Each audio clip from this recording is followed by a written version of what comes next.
So welcome everybody to Parallax. We're here to talk about Marshall McLuhan, somebody who was really a prophet, I think. We're here with Netizen, otherwise known as Clinton, and Alexander Bard. Clinton Ignatov, who is a scholar of Marshall McLuhan and has an amazing YouTube channel where he goes into really the weeds of McLuhan in depth, and he has a huge knowledge of Marshall McLuhan. I think McLuhan is a prophet because I think he was just so much ahead of his time in terms of how he saw the world. And I met Clinton through YouTube, and he did a very critical video on one of my discussions with John Vervaeke and Christopher Mastro Pietro. In a way, he kind of accused me of rear view mirrorism, which is a McLuhan phrase, like looking at the future through the past.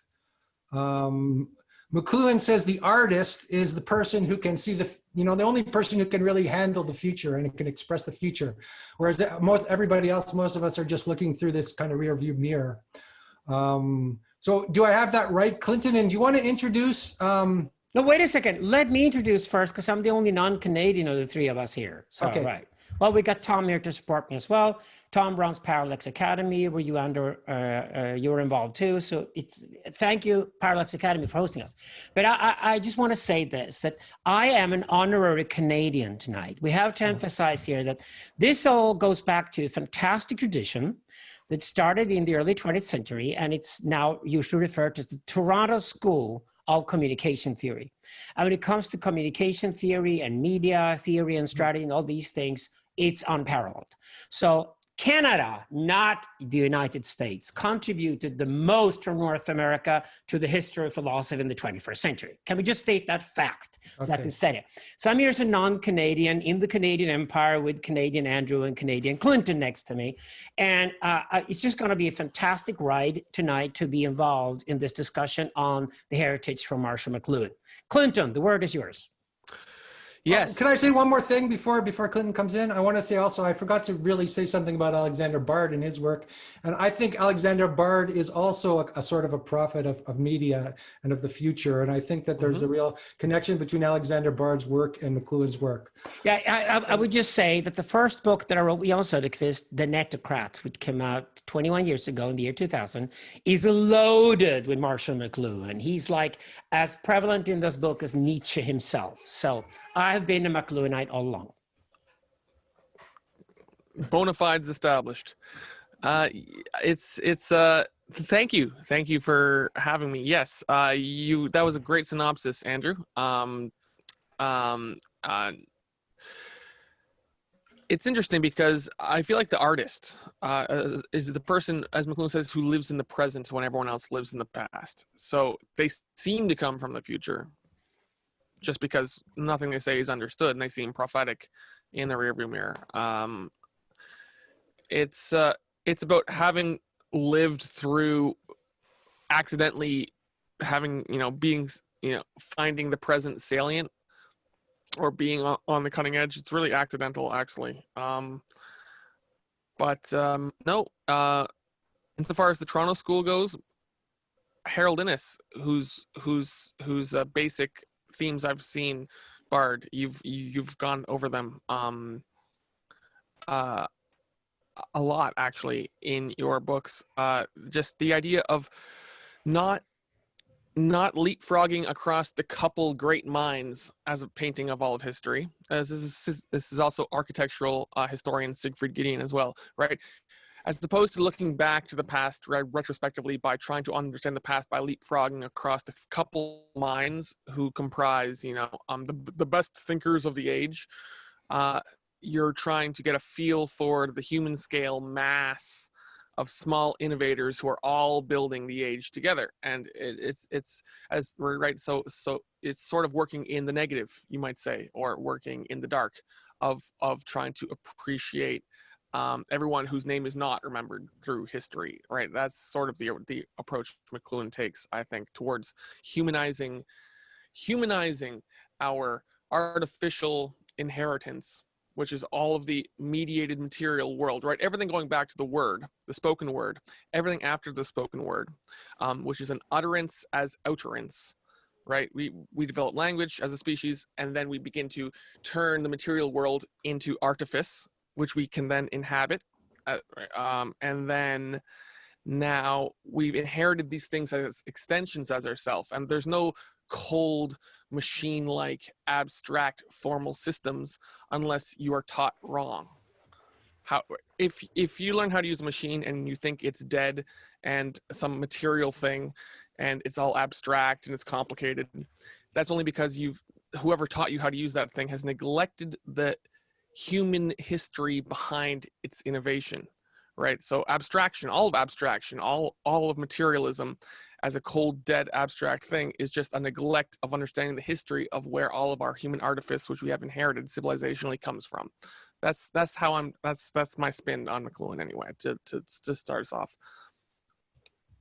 Does that have, I know Mcluhan said that people misunderstood him, and then he responded, it's because I'm a right brain thinker, I'm not a left brain thinker. I think he was just bright, okay? Yeah. So don't ever expect the vast majority of people to understand Hegel. Don't ever expect the vast majority of people to understand Spinoza or Nietzsche. And I would say Mcluhan definitely qualifies on that level, that he's one of the brightest minds we've seen in the West. Mm-hmm. So yeah, he was widely misunderstood. And, you know, the funny irony is that his probably most famous book is called Understanding Media. You could have been calling it Mcluhan Understanding Media, everybody else misunderstanding Mcluhan. You know, it's just understand that you approach these thinkers, they're that great that it's going to take you years and years and years to try to comprehend what they're getting at. And I'd say somebody I would compare with Mcluhan here, who I'd love to compare him with, is Gilles Deleuze. He came out of France at about the same time. Mm-hmm. And Deleuze, just like Mcluhan, went on this journey that he decided to rewrite all of the history of philosophy and emphasize thinkers that have been ignored in the past, basically just realizing that just because somebody was popular doesn't necessarily mean they're any good. And I would say our entire culture over the last 2,000 or 3,000 years has completely emphasized quantity over quality. And I think finally now, maybe with digital, we're coming to a point where we are constantly now rereading history, rewriting it, and rediscovering minor thinkers, or as Deleuze calls it, minoritarian thinkers outside, thinkers who are more schematic characters, you know, like artistic thinkers, thinkers that are more creative than us, but who are widely misunderstood during their own lifespan. And I don't think Mcluhan, following his the teachings of Havelock and Innes, he was pretty much set in a career. He was very successful in Canada. But even he discovered in the late 1960s, if not sooner, that the vast majority of his students wouldn't get it. They didn't get what he was doing. And at one point, he must have just decided that, no, I'm not going to compromise on the quality of my work. And he went even more obscure. And he started rediscovering Catholicism and started reading it the most innovative, fantastic way. The Pope should really appreciate. So the fact that Mcluhan wanted to rewrite history, or the history of philosophy, proves how intelligent he was. That's exactly an evidence for me of a great thinker. Yeah, I think he had the audacity because early on, what he did was he decided to limit everything he had learned out of literally occult literature, like actual occultism, as practiced by some of the best artists of modernism, T.S. Eliot and Ezra Pound and whatnot. He kind of reverse engineered extremely smart shit, and then decided that its only purpose was for dealing with the mundane, material, secular honing of perception. And he limited his application of what artists, sort of in Lewis, let's say in Wyndham Lewis's terms, like diabolical artists try to fictionalize or deify themselves. They try to make art into a religion with which they can, amass fame or whatever the hell. Mcluhan was very deliberate in choosing to literally practice magic purely for the sake of dealing with the material, secular, mundane world in this is what media is. Here's what your world is in front of you, right? Just a question here. What do you mean by practicing magic? Do you mean like a poetic magic or a poetic changing perception or what do you mean? Yes. It's well, he looked around and everyone was a marathon runner before having learned how to tie their shoes, their own shoelaces. Everyone is born into the world in situ and becomes an adult too quickly without grasping the basic fundamentals in an accelerated, technologically dynamic world, which we've inherited post-industrialism. And so Wyndham Lewis, who was an inspiration on him, saw it as, early maturation means prolonged adolescence and never actually growing up. And everyone had this Peter Pan. All the adults who were Mcluhan's contemporaries were overgrown children who never grew up, right? Peter Pan syndrome stuff, right? That's just the Western condition under constantly changing technological circumstances.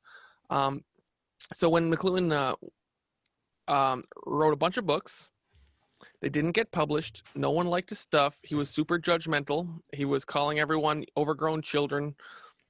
Publishers, I've read multiple rejection letters from all these publishers in the 40s. We're like, no, we're not taking this book. Sorry, sorry, buddy. And then because I think one publisher said that 70% of what he was saying was new, which was like unprecedented. Like nobody would publish a book that had more than 10% of new information in it, whereas 70% of what he was saying was just unheard of and new, right? Yeah. And his stuff was, his commentary on philosophy and the history ideas and German idealism and all this stuff was, it was just very, he was directly in his unpublished works. He's so dismissive in just this way that would never be received well by philosophers or academia or anyone, right? But then see what happens is in the 50s, he kind of realizes he has this sudden second conversion, some scholars have called it, where he suddenly realizes that he hasn't been studying the past, but what he's been studying is applicable to the present. And with television, artists are creating religion now. He had been looking at it for 20 years naively, studying English literature as back a long time ago, artists were creating a reality. And then when these concepts of the past, which were all past, suddenly caught up to his perception of the present, it was like a shock where he's, oh my God, no, they're still doing it. And most people, most secular minded people or Gnostic people in Eric Voegelin's terms are living in a dream or a hallucination, which is being, ongoing to this day, right? Humans are controlling other humans using machines to create the God-making machines, he calls it in one essay, to create culture. And this culture literally has ensnared most of the populace who are living in the rearview mirror now. Right? They just trust advertisements, and advertisements tell them who to be, and literally constitute the culture which people are going to, in cradle to grave, be carried along by and inhabit. And then he had to very delicately now explain to people the underlying mechanisms, which are very, television, it's just, electron, beams in a cathode ray tube. Like he writes poetry about, here's all the machines you're surrounding yourself that you're ignoring, which you should be paying attention to those more than you're paying attention to the hallucinations which their content conveys to you, right? Go nest the media you're looking at. Go see, if you're watching TV, go look at it as, a theatrical production, which has become, the content of this new medium, and then look at the new medium first, right? This is. Can I break in? Please. For example, say you go to watch a Mozart opera, and say you these one of the few theaters you find in Europe where the theater is intact more or less than 300 years ago. So you go there in the afternoon to see the theater. You go to the theater first as if it was a museum, and then you see it live Mozart's Spectacle in the Evening, where you actually, you get to see a performance that is probably quite close to how it was performed 300 years ago.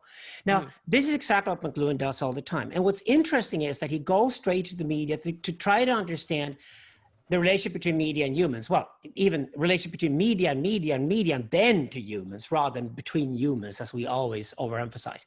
And what's great about his critique in doing this and in trying to understand how media actually operates and how it dictates how we think rather than the other way around, is that it does this in the 20th century without resorting to blaming capitalism or going into some kind of banal morality that the vast majority of so-called thinkers did in the 20th century, even up to Slavoj Žižek today. And this is what's great about it. He's just that capital for him, if he even studied it, would have been just a flow of something. It would have been a flow, a value communication flow or something like that, a medium among other media. And in that case, well, maybe because people spent, several hours a day already in the 1950s watching television, and at least if in the upper classes, they read newspapers every morning. These media are produced in certain ways, and that dictates how people think. And when I met this in the 1990s, I just felt that as one of the first philosophers of technology, because philosophers had ignored technology for all the 20th century, and I just discovered it's just like, wow, this is great, because then I can rewrite all of human history according to Mcluhanite philosophy, the way you rewrite not just thinkers, you rewrite how average, normal people would have lived and who would become powerful and who would have lost power and who would have gained power, and why it'd be bloody revolutions and new ideologies and new religions presented because the media landscape had changed. And all of this you can do without introducing, banal words like capitalism into the analysis at all. Right. Because ultimately, the story of the past ought to be grounded in a personal sense of, affinity or empathy with all the preceding humans in the conditions in which they lived. You don't want to, looking back, ground your idea of what the past is as an abstract concept or an abstract model, or these philosophical, machines, basically abstract models, concepts that they're dehumanized machines, which may have sprung from people's minds, but you can't. It's very tempting and easy to then go and oh, no one was an individual until Descartes, and then Descartes happened. And suddenly everyone was somehow magically possessed by this new idea called individualism that somehow, spread like the flu. And now everyone's an individual now, right? So can I just stop you there? So yes, that was not the do. thinker Descartes, that was the technology that created individualism. Yeah, the printing press had already existed. It was the printing press, yeah. And once the printing press was there and people discovered they could afford to buy a printed book, which was a sacred thing, and they could hire a monk or nun to come home and read for them at night. And then finally they discovered they could read themselves. And it took them another 100 years to discover they could read quietly without being loud when they did it. And finally, when you get to the 17th century, a good mathematician, I must say, but a very mediocre philosopher called René Descartes writes in an autistic manner that he thinks, therefore he is. And suddenly that becomes popular. And the great thing of Mcluhan is that he doesn't claim you're bad or good if you become popular. You probably just happen to be the right guy to say at a certain time to say something that fits that power structure. And here you can see the similarities with Deleuze and Foucault later in France, who come to the same conclusions as Mcluhan did in Canada. This I think is key. So yeah. A friend of mine lent me this book last night from Buckminster Fuller. The first line in the book is this was posthumously published, Cosmography by Buckminster Fuller, and the first line is in the first chapter of the book is, "The dark ages still reign all over humanity, and the depth and persistence of this domination is only becoming now clear. The dark ages prison has no steel bars, chains, or locks. Instead, it is locked by misorientation and built of misinformation. Caught up in a plethora of conditioned reflexes and driven by the human ego, both warden and prisoner attempt meagerly to compete with God. All are intractably skeptical of what they do not understand." So in the 70s, Buckminster Fuller is noticing we're still in the dark ages. Mcluhan saw in Finnegan's Wake by James Joyce in the 40s, he wrote a book called, which was not published, called The New American Vortex, which said finally, the dawn is approaching. We're awakening from the dark ages now for the first time. If we just listen to James Joyce and, T.S. Eliot and Ezra Pound and whatnot, then humanity can finally become conscious as a whole. And then the ground shifted. Television came out, screwed up everything, right? Mcluhan's new dawning intellectual era. The war is over. World War II is finally done. We can finally all wake up and become like intelligent and conscious now, right? But the ground keeps shifting underneath of him. So he had to kick it up a level, right? The popular Mcluhan is someone who realized the ground we live in, not always changing, nothing static. He called himself a new kind of Thomist who had to roll with the changes as opposed to inheriting one metaphysical system which, adult could pass down to child unchanged as a conceptual discipline without losing relevance, right? The constant need for rejuvenation of anticipating the changes of a rolling technological landscape is the higher level Mcluhan punted himself up to when he realized that the dark ages are always going, we have to swim against the current or be, as you might say, libidinal in the face of constant mortitudinal, apocalypse. This is exactly where it's so fun to see the fall now of Silicon Valley. We've been protecting the rise and the fall of Silicon Valley. It's now happening before our eyes because Silicon Valley is so incredibly Platonist. And I should actually hear, since we're talking about Mcluhan, I have one of my favorite crazy wisdom teachers. He's a pain in the ass to deal with, but he's incredibly intelligent, and he's Mark Stallman. And Mark Stallman comes out of the Toronto scene from the beginning. You know Mark, yeah, right. I do know Mark. But, yeah, but Mark has been around like me. He's been around in the sort of digitarati, the people who do digital philosophy for like years and years and years, and he does a different product. But he's been right on many, many, many occasions here, and especially emphasizing that it was Mcluhan's more occult side, his deepest studies that actually were remembered the most and most needed. And I think that's precisely where so many people are looking to Marshall Mcluhan now to understand the digital landscape, because obviously the guys in Silicon Valley never got it. So what they didn't get was that they were very Platonist and very boyish and very sort of little pharaohs, 11 years old, pretending they knew how the world should best be run and they should run the world accordingly. And as soon as, any monster came through the door, they were terrified of it. Mark Zuckerberg went home and had his Chinese wife make his haircut, right? They're just so 11 years old, every one of them. And this is precisely why the more mature Mcluhan is so Aristotelian. This is where I would say that Stallman is right about one thing. If you'll be remembered for one thing, it will be this one thing, that he predicted that digital eventually, when it finally happens in the 2020s, and it catches up with us as humanity, will have to go into what he calls an Aristotelian renaissance. We cannot stay with the Platonist mindset. This is like the Aristotelian critique of Plato is always to take Plato down from the sky in the idea of the perfect forms, down to the world with different causalities, enormous complexity, to understand that you cannot understand anything in an ever-changing world unless you start understanding exactly the material and idealistic conditions within which you live. And this is where we're finding our arriving. That's why we have to do proper philosophy on digital. That's why Mcluhan is a brilliant start. Yes. Clinton, I wonder if you could focus on this occult aspect of Mcluhan, or this religiosity aspect of Mcluhan, because I think a lot of secular people like Mcluhan. I don't know if a lot of people know that aspect of his thought, and you said that he studied a lot of the occult. The early 50s. He spent a good 3-4 years buried in obscure Rosicrucian literature. Apparently, I heard it through the grapevine. His father was a Rosicrucian. Or just the generic total history of, say, Greek mystery schools and whatnot, or just the whole thing, right? And that's because Mcluhan in the early 40s spelunked is a fun word. He spelunked the library at Cambridge during wartime. He read 2,500 years of history tracking down what he called the ancient quarrel between dialectic, or what today is reflected as, abstract specialist modeling thinking in an autistic sort of sense, versus rhetoric and grammar, which is metaphorical, elaborative, persuasive, and perceptive.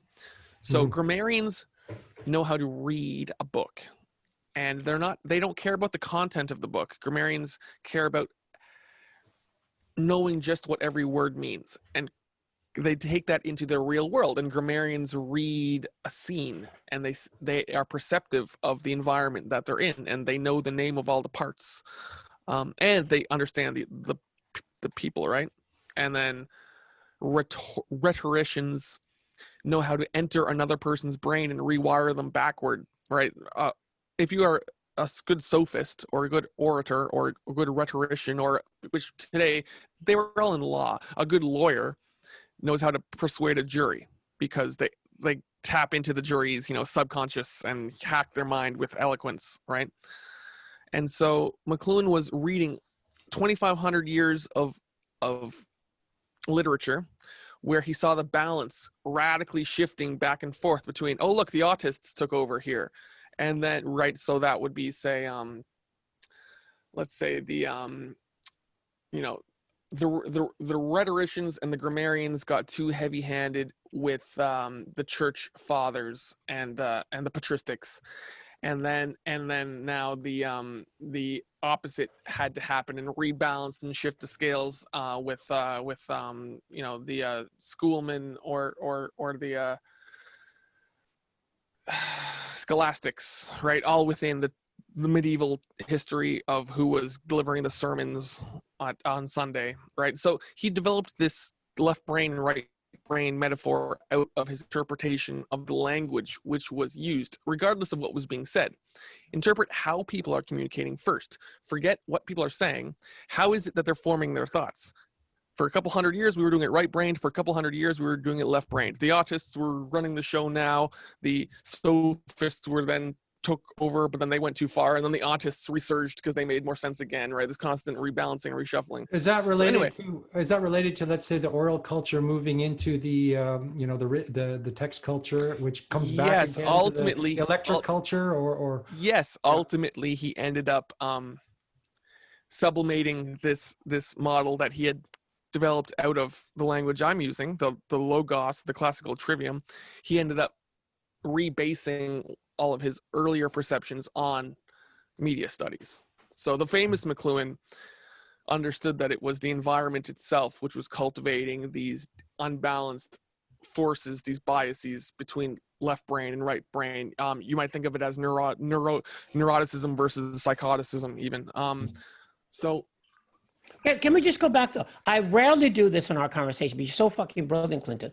I think it's important here when you say dialectic, when you say rhetoric, and we say grammar, that you re-emphasize what Marshall McLuhan meant with these words, how he used them. So we really get it right here, because you're going to build the rest of it from there, I think. Yes. McLuhan's doctoral thesis that he wrote at Cambridge was not published until 2008.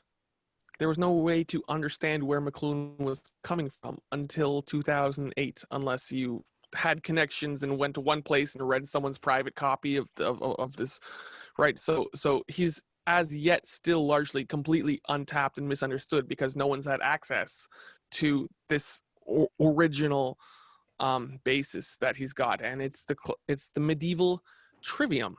Pedagogy. And if you think of pedagogy as how are children brought into maturity? How do we turn children into adults? Right? We teach them shit.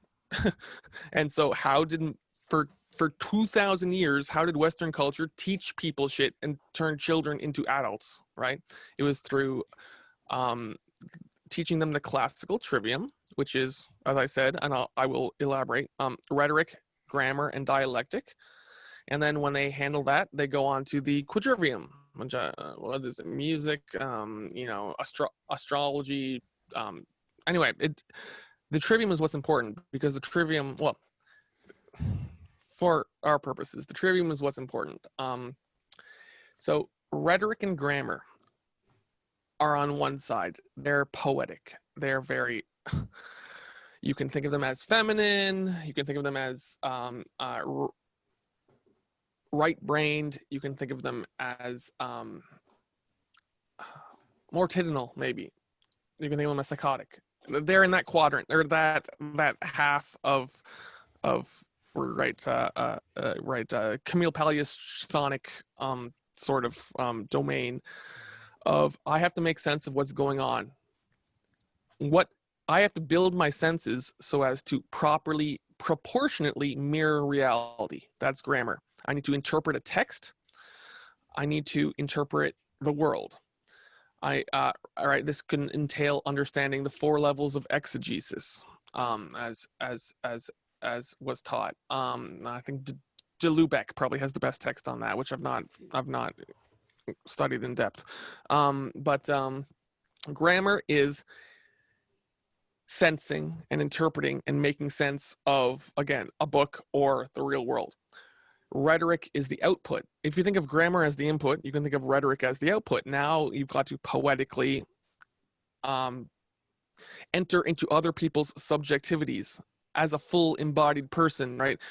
Cicero, no doubt, taught you how to stand, when to wave your arm. Oh, no, no, no, no, no, right? Or a proper rhetorician is capable of, defending his client in court.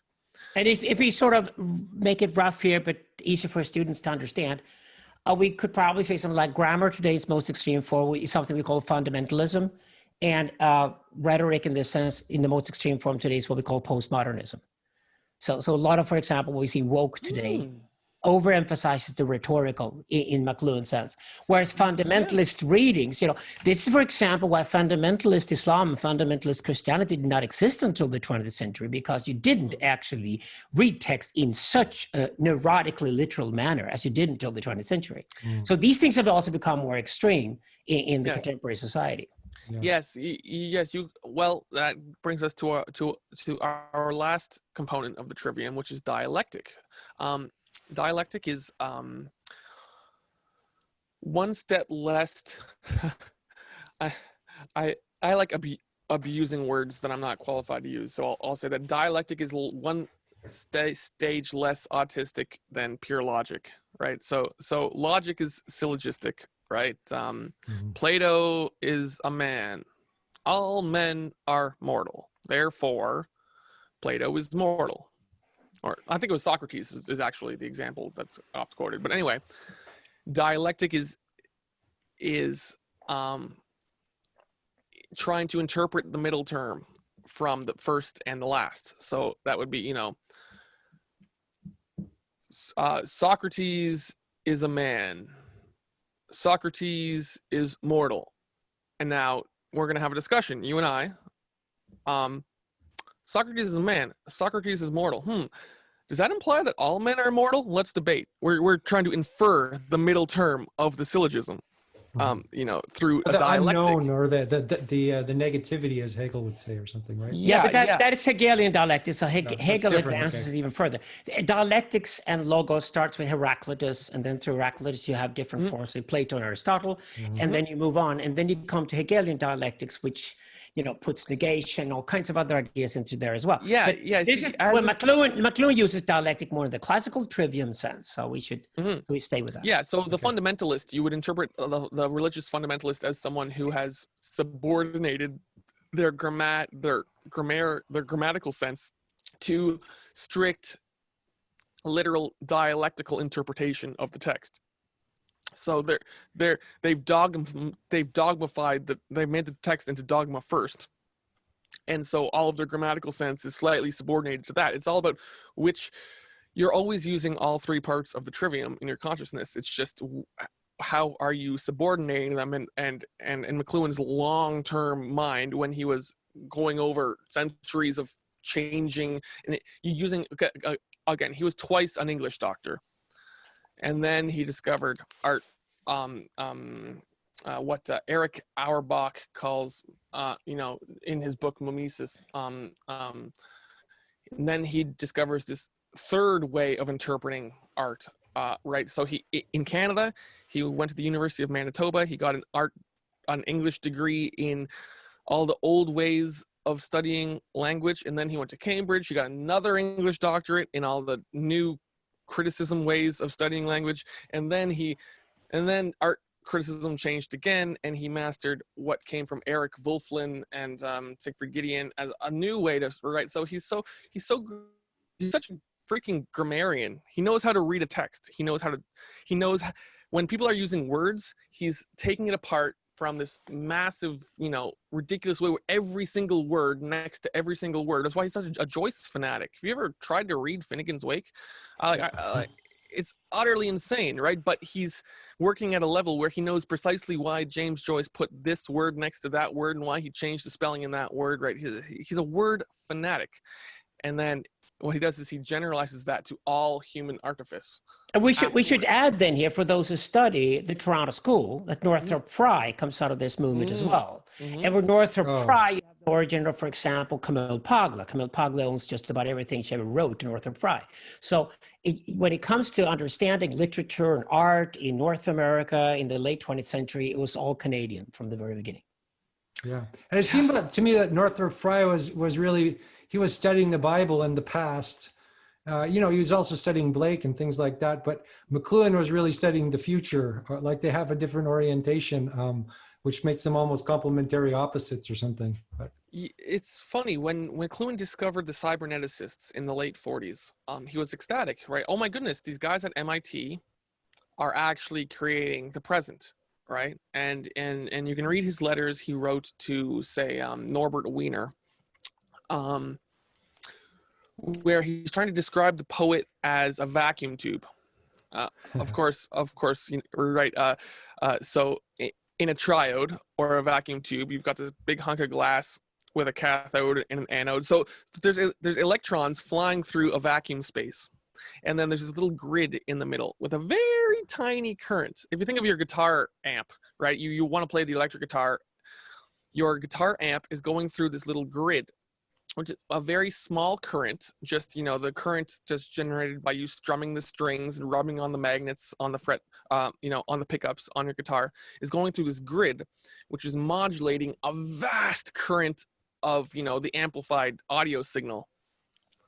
Right. So a triode, or nowadays it's all transistors, is a means for a tiny signal to modulate a massive current, which then amplifies that signal, because now the massive current takes on the properties, the analogous, waveform of the tiny current of the little grid inside the vacuum tube. So Mcluhan's writing these letters to Norbert Wiener going, yeah, you guys are actually living in the present. This is great. You guys understand it. You're going to create the future.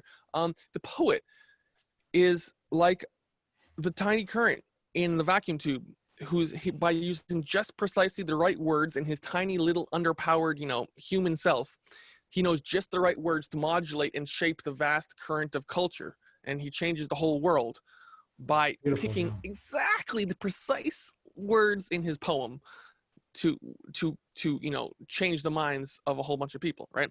So, searching for and creating poetically new metaphors out of the contemporary new technology of his day was his game from the beginning, right? It's fascinating shit. Excuse me. So, I guess my next question is what's going on now, right? So you accused me and John of sort of a rearview mirrorism and how we were talking about art and stuff. Yeah. So I'd like to know, what is art right now? What is its purpose? What is its function? How is the internet as the medium, right? Because the internet affecting how we create art and how we create environments and all that. Alexander has a lot to say about that as well. I can speak for myself at this point, because obviously, so I fell into Mcluhan. He drove me crazy. I had to get out of the 70s. Because if you read Mcluhan, and if he possesses you, you get stuck in the 70s. Mcluhan died in 1980. Yeah. So you're going to read this guy forever, and you're going to be stuck in the world of transistor radios and, broadcast television, cable. Yeah, but when he talks about television, to me, it's like he's talking about the internet. He says that I teach classes, right? And I teach classes, and I know that there's not much going on in the classroom, right? That everything's happening outside the classroom in terms of learning. And that's because when he's talking about television, he's actually talking about the telegraph. He's describing the 1800s. Right. But the internet is a sort of an extreme expansion of what he was trying to say, isn't it? Or it is. Is it a next stage after the election? No. I think he left it to us to discover that. I mean, I often get the question, when did you know you were a philosopher? Well, I read Nietzsche and Hegel when I was 7, but I also knew that I could be one of those guys who lived in a time when philosophers didn't have that much to say. So I pursued other careers until my late 30s when I started writing. And I only knew I'd become a philosopher because a new technology called digital had arrived. And it was completely underrated. It was interpreted all the wrong ways. You know, one of my first papers that I wrote was that the dot-com crash was going to happen because the new would not understand by the old people. They would not understand the new. It's very Mcluhan. The people who would understand the internet were not even around. When I wrote The Netocrats in the year 2000, John and I were constantly asking, so who are the Netocrats? I said, they're not here yet. Nobody understands it. And the people who do it and pursue it now are just like Gutenberg. They probably build a machine that will kill them one day. It's called the Gileadine Syndrome because Gileadine invented the guillotine, was killed in a guillotine. That's what mostly happens with engineers. They build stuff and get killed by it. So the internet... That's a social dilemma or whatever. Yeah, no, it's not a dilemma. It's only fair because engineers are naive. So, but anyway, when you looked at the internet in the 1990s, you knew, this is why I know these guys like Stallman have been around, or Douglas Rushkoff, for example. These are guys who all read Mcluhan when they were younger. They don't proclaim to be the next Mcluhan or anything. But what I realized was that since Hegel and Nietzsche, or even Mcluhan, could not really say anything about digital, I had a job to do. And that was just in their spirit, try to pursue and try to do philosophy, write books, and things that actually tried to take their mindset. What would he have said? That's great. You could not expect Mark Lewin in 1960 philosopher, to say anything about Instagram.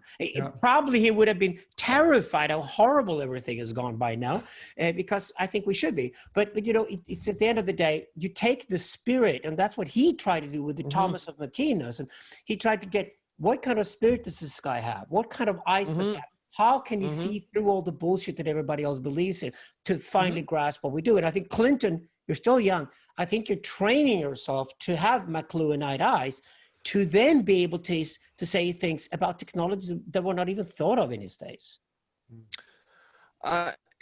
Yes, I appreciate that. Thank you. Yes, that is the impetus. That is the motivation. That is what sparks a passion, and you know, the dedication. You know, the libidinal fight against you know, lethargy and surrender to circumstance. So for my own part, I decided that the microcomputer, specifically, which you know began with the Altair in the mid 70s.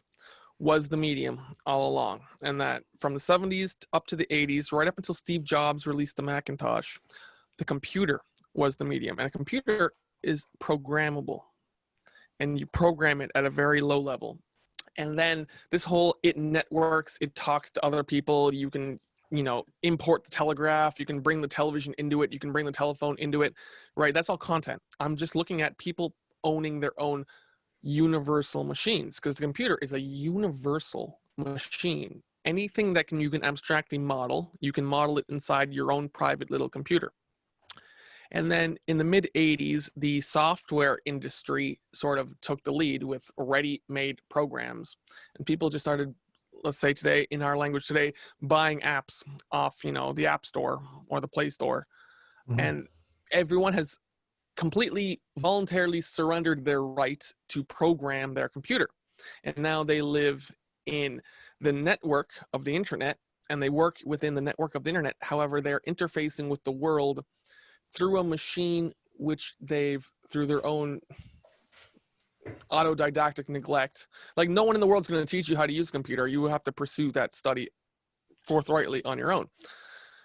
I grew up fixing my computer, tackling problems my entire life. You know, so understanding, I believe that social constructivism occurs when you must trust experts to manage all of your own stuff for you. I imagine someone with, you know, sufficient money pays experts to fix their sink. I'm going to get a plumber. I'm going to get a computer repair technician. I got an automotive mechanic. Their entire world is negotiated through the language of socialization and trusting, finding the right mechanic who doesn't rip them off, right? They negotiate the ownership of their own material possessions through the proxy of trusting and paying strangers to handle their shit for them.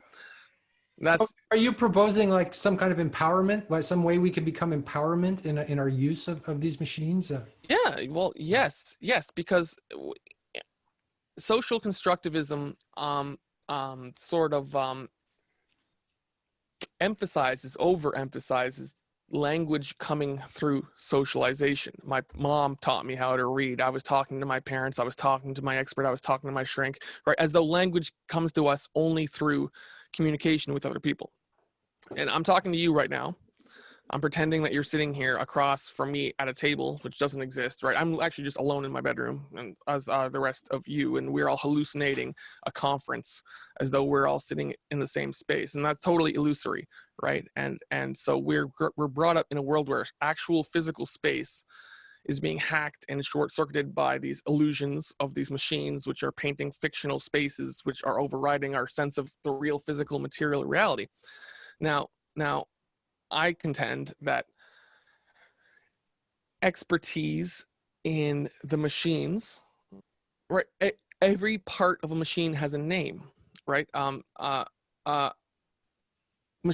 Everything in our material artificial world that we built as a buffer against nature since we began building houses and granaries and right, everything for all of civilization is humans building a buffer against animalistic awful nature. And all these things have words, part of them, right? That's a computer. It's got a central processor. That's, you know, a wall. Is it drywall? Is it plaster? Is it a brick wall? Right? Everything is made of words in our artificial world. And learning those words, you weren't socialized into speaking those words. You studied the makeup of your material, physical, mediated reality. Right, you know the names of all the parts.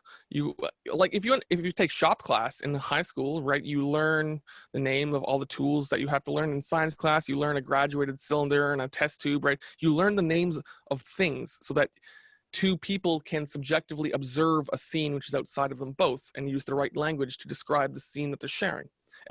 Everyone too obsessively objectifies the other person. I want to communicate with you, but instead, two people standing side by side should be communicating about what they are the scene which they co-construct subjectively and share.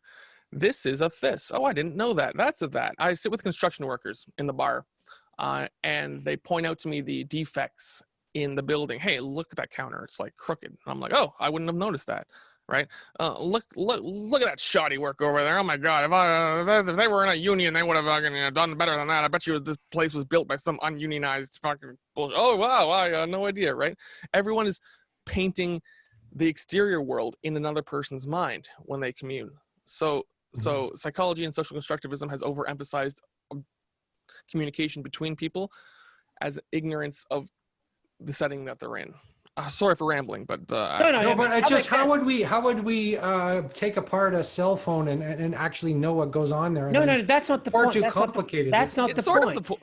No, I don't think it's the point at all. I think the pointer is to look at subject-object project, as always said. If you bring Hegel into the picture, it makes more sense.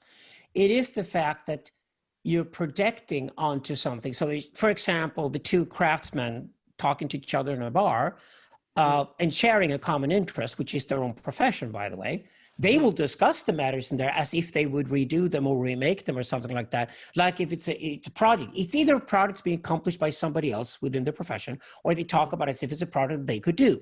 So the projectivity ties people together.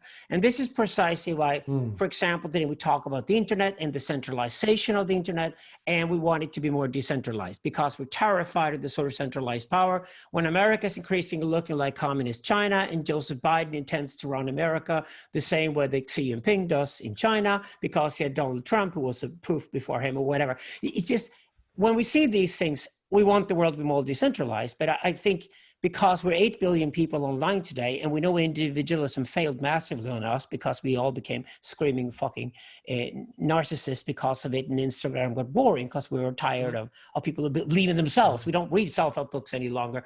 What it is, it's more what Mcluhan talks about. He talks about detribalization, retribalization. And I think what he foresaw before digital really happened, when he foresaw with computers being tied together, and that was obvious in the 1970s. Already Norbert Wiener, who he worshipped, had talked in the 1950s about the internet. So the internet was like, from day one in cybernetics, the idea was there that eventually everything would be connected with everything else, and that would change the world dramatically. And he could see, because of his deep knowledge with television and screens and how we interactive screens, that these screens could become much more interactive with us. We would interact with the screens with keyboards and things that was obvious with computers. And you could from then just take the next logical conclusion, these will all be tied together. That is the internet. The internet as an idea existed already in Mcluhan's time. It's funny, he was talking about holograms, and I was like, he's like, the next thing is holograms, because what he was talking about was the internet, really, but he didn't really have the words. Yeah, and holograms will happen, certainly, but because we have to make more interesting Zoom conferences, we'll have Zoom hologram. But that's the point here is, philosophically speaking, is that, and I want to go back to this and maybe see Clinton's view on it. I don't see Mcluhan clearly taking a stance against the Cartesian individual, but I think his return to Catholicism is certainly a return to the congregation as an idea. He is very much interested in tribal structure as being deeply humane. He was very rarely, for being a North American, very skeptical of American individualism. And he saw the advertising industry is buying into people's weaknesses to sell them shit all the time. And he admired it for its success, but he also saw how that's why he became a Catholic. He also saw how this affected us negatively in a massive way. And I think the way to use Mcluhan today is to go back and say both individualism and collectivism died in the 20th century. He called that the age of anxiety, right? Yes. And that's what we're talking about, the age of anxiety, which is intense right now. It's much more intense than when he was alive. Yeah, you and I, Andrew, we love Byung-Chul Han, for example, the Korean philosopher. He clearly studied Mcluhan. He refers to him as well. I think all of us has done that who takes digital seriously in a philosophical sense. But the question is then, in the more sort of timeless aspect of what it means to be human, is that there's no return to individualism. And I think if anything is interesting with Mcluhan today from a social perspective, it is the fact that he talks about detribalization and retribalization. So I would love to have Clinton's take on those issues, that where can I be grounded? So say, if I don't want to be totally under a huge centralized structure that controls the world, I can also not be in any sort of decentralized anarchy because it will provide no value for me. That's unlikely either. We're not going to go back to programming our computers or knowing every detail of a smartphone, anything like that at all. No, the question is rather, where do we go next when digital hits us in the way it's going to hit us with its merciless onslaught of truth and honesty, from the simple fact that digital remembers everything, which I think is a very Mcluhanite point as well. But where would you, Clinton, regard yourself in relation to networks of people, or where do you build your home from in this new landscape that you at least temporarily can trust? Yes. What electronic media does is it makes us discarnate. By extending our senses, we get a God's eye view of the world. And that's a result of the telegraph. You discussed the age of anxiety. Mcluhan places Kierkegaard as writing at the dawn of the telegraph, right? Mcluhan senses Kierkegaard as sensing the fact that physical space has now been short-circuited. There's a great book, the Victorian Internet, that talks about how for the first time, once the telegraph was invented, a criminal could be escaping the law and hop on a train and get out of the city and then be arrested at the next station because information traveled faster than the train, right? And criminals could no longer escape on a train because the cops would just wait for them at the next station, right? Short space had been short-circuited now, right? Newtonian space is over, thanks to the telegraph. Yeah, and that leads up to Heidegger, interesting enough. That's why Heidegger wrote a book called Being and Time, not Being in Space. So when you come to the 1920s with Heidegger, and it's also Heidegger, I think, it popularizes this Victorian internet vision or the telegraph by understanding it's, because it was Heidegger who wrote a great piece in 1958, I think, about that the idea that we could see planet Earth from space for the first time. Well, here, actually, I have a question for you. Do you think Heidegger was inspired by Bergson? Oh, they were parallel. They were parallel, absolutely. I mean, they obviously read each other constantly. This is the 1920s and 1930s. So you get Bergson and Heidegger in parallel. And I go with Bergson any time because it's more fascinating even than Heidegger. But I think what Heidegger did, though, was that he, in 1958 or 1959, I don't remember the exact date, he wrote a piece, it became a classic, on the picture of planet Earth from outer space, seeing how vast space is and how cold and dark it is. And there's this uplit green, blue planet. will force us back down onto Earth again. That's why Elon Musk going to Mars is one of these hubris things that will never pay off. Whereas the only point of going out to space was to put the satellites there to give us a God's eye view. And then it became obvious, according to Heidegger, for everybody, that the telegraph had already killed space. Now it became obvious for everybody with the satellites that space in the sense was gone, and time would come back with a vengeance, and we'd be more temporal than ever. We're more obsessed with the arrow of time than we'd ever been before. And I think that's a tradition I work with today. I'm a time philosopher, not a space philosopher. Yeah. Yes. Mcluhan talks about the collapse of time as well, right? Doesn't he? I mean, isn't time sort of collapsing as well in terms because messages pass instantaneously and all that? Anyway. Right. Time is retrieved insofar as we're living mythically, as though, well, look at how a whole bunch of Americans just hallucinated that they lived through World War II Germany for the past 4 years. Yeah. They retrieved a time 90 years ago, and they LARPed. They live action role played. And stormed into the White House and yeah. I mean, I have a very detailed. That was just Occupy Wall Street retreat, by the was. So yes. It wasn't any better than that. It was that bad. It wasn't even the storming of the Bastille. That was better organized, right? It was. They had a plan to what they were going to do once they got in there beyond taking selfies. They knew what they were doing when they stormed the Bastille. You brought up a point which I'd like to elaborate on. You mean Mcluhan and space and Mcluhan and time? Yeah. And then we can go into retrievance and why not? We have to go into his the tetrad. We can look at the tetrad later. Sure. Oh, yeah. yes. But let's. I made comments. I wrote comments about today. I wanted to discuss the tetrad with you later. I'm happy. That's really great stuff. But let's go back to. So, what is your take on Mcluhan versus space? Obviously, the telegraph made it obvious for anybody could think that space had more or less disappeared. Have you read any Wyndham Lewis?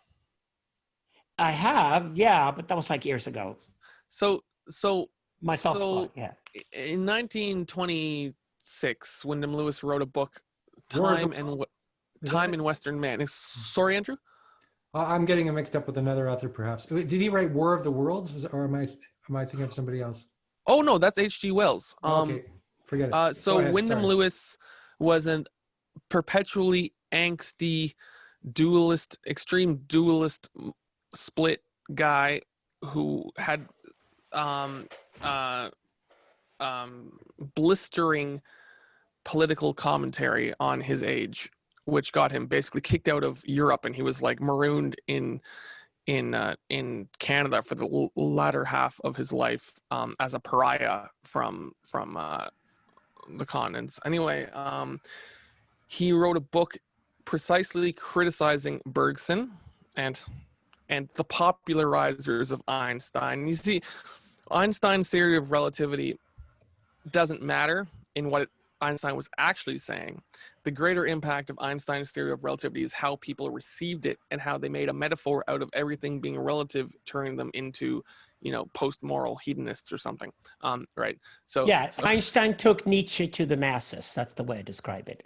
I think it's an excellent description. Yes. Yeah.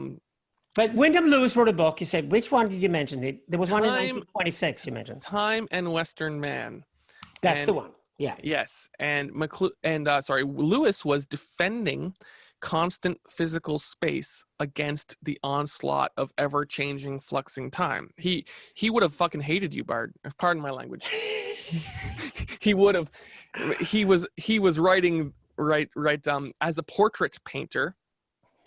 Lewis knew how to stare at a solid object and meticulously paint it for hours, and the object didn't change. You got a vase with a flower in it. You spend 8 hours painting a vase with a flower in it. The vase with a flower in it, it isn't moving. Space is static and real and physical. Everything isn't just constant change. That's bullshit. This is the kind of guy who would insist that a glass window is not fluid. Certainly. Yes, yeah. It takes 300 years for the window to get fat at the bottom. Therefore, it is not fluid. Yeah, yes, exactly. Yeah, well, yeah. For all useful, practical, pragmatic intents and purposes within your mortal lifespan, it's not, right? Yeah, correct. Yeah, Yes, but I there's never. no, yeah, exactly. Right. So right, like things are solid enough for our uses of them at the human scale. And so from this thesis of Lewis's, Mcluhan sort of gets this idea. He hates super colossalists. This is all from his unpublished stuff. I'm like spilling the beans here. He hates super colossalists and microcosmics, let's call them microscopists. But he hates people whose imagination, hate is a strong word. Mcluhan disagrees with people who blow their brains out watching Carl Sagan's Cosmos and like trying to live in the whole universe, man. Like, whoa, like we're all star stuff, right? Their imaginations are preoccupied with a scale which exceeds the human scale. And contrary, scientists who stare at atoms and create atom bombs are obsessed with imagining something, a world beyond their senses at, the atomic scale, and the quantum physicists, right? They're obsessed with placing themselves out of their body discarnately into an imaginary model representing something outside of the human scale. Mcluhan is all about a return to the human scale of the mortal, secular, good enough. Objects are solid enough. Things are real enough. You don't need to, be part of the, what did you call it? The Bohmian hollow motion, right? Right. You mean the hollow movement? The hollow movement. Yes, yeah. yes. So in your book, when you're like, the only constant thing in the universe is the fluxing change of the total universe constantly changing itself, and everything is fractured once you start partializing it, right? You are laying out a model wherein people's sense that the contiguity of their ego can only be fixed and track alongside the one constant, which is the total universe, right? That's extremely macrocosmical. It's super colossal. I'm sorry, is the term I'm using. It's a super colossal imaginary fixture upon which you can try to fix your ego. Yeah, but I think the problem here is deeper than that, actually, and we actually agree. The problem is reductionism. And reduction is the idea you can reduce anything that's complex to some kind of smaller unit, and that smaller unit would then explain everything else. Like Leibniz tried with the monad, it got really absurd in the end. But there's also an inverted reductionism. The inverted reductionism that you go to the most complex or the biggest thing ever, and somehow that would then explain everything else beneath it. But I'm not working with any of these models in an explanatory sense. Hey, I am a defender of the principle of explanatory closure. I'm a strong defender of things. There are things that cannot be explained, period. And here's why, for example. So I think what I'm working with these things is that if I don't get physics right, if I don't get subphysics right, which I'm a strong proponent of, if we don't get hypertime right, then I cannot get the very things right in people's everyday realities today. Because we have two revolutions in the 20th century that we cannot neglect, and they're called technology and physics. And if we don't include those in how we look at the world today, we're actually missing the point. That's more like it, because, hey, I'm a pragmatist in the American sense. And the American pragmatist tradition, the one south of the border of Canada, developed in the United States, out of which Norbert Wiener came, and Alfred North Whitehead came when he came from Britain to America. This tradition also that then I think is completed as social philosophy media theory in Canada. Mcluhan has he has a strong connection with Charles Saunders Peirce and these guys. Otherwise, he wouldn't think the way he did. Yes, he had. It's funny, man. They were a cult. They were opposed to microscopic and microscopic and macroscopic. Yeah, microscopic. The super colossalists. I like that term. Yeah.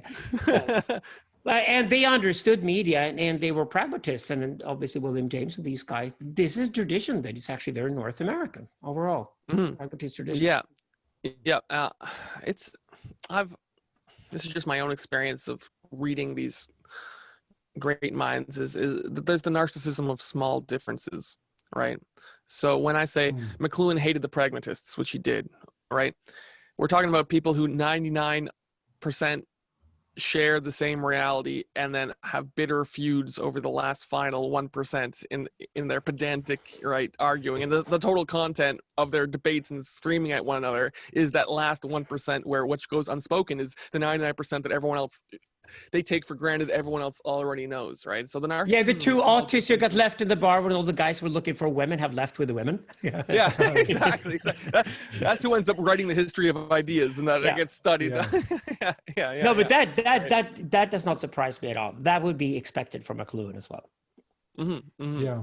He was a grumpy old man from birth. So, but he also liked humor, right? He Yes. really enjoyed jokes and humor, and he liked He did, Andrew. He did. Mcluhan was the one grumpy old man from birth who found a way to rejuvenate himself and hang out with hippies in the 60s when all the rest of the grumpy old men from birth were at their wits' end and just hated the young people and thought the world was lost, right? So it's Mcluhan's magical rejuvenation where he became a hip, new, cool pop icon in his 50s.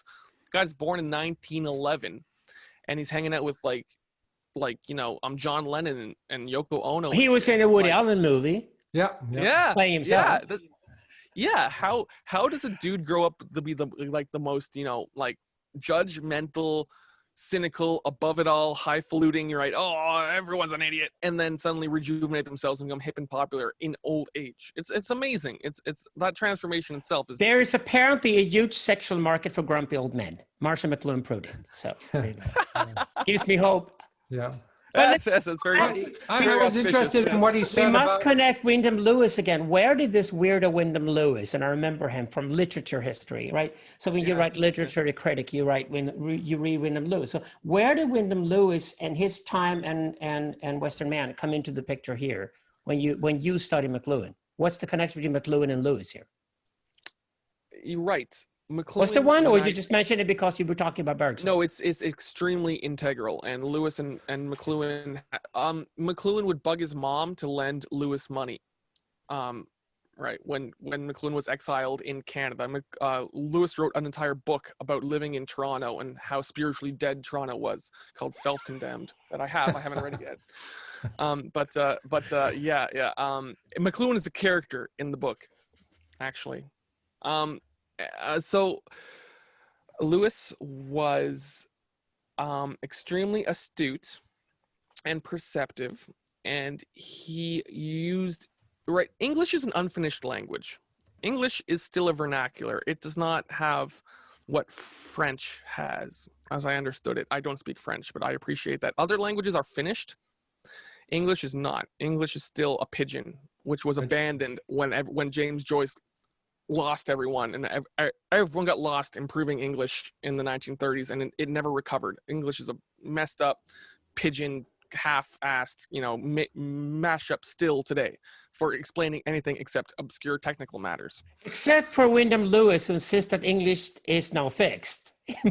English, well, Wyndham Lewis he's studying objects that are fixed and are not fluid, do not change. Yeah. So like Thomas Hamrick pointed out here in the separate chat, he said that the experience here, the static solidity is not static at all. So it's like Wyndham Lewis is dead as well. He's a dead corpse watching the object because the object is fixed and he's fixed. So the relationship between them must be fixed too. It's a Wyndham Lewis or Time of Western Man.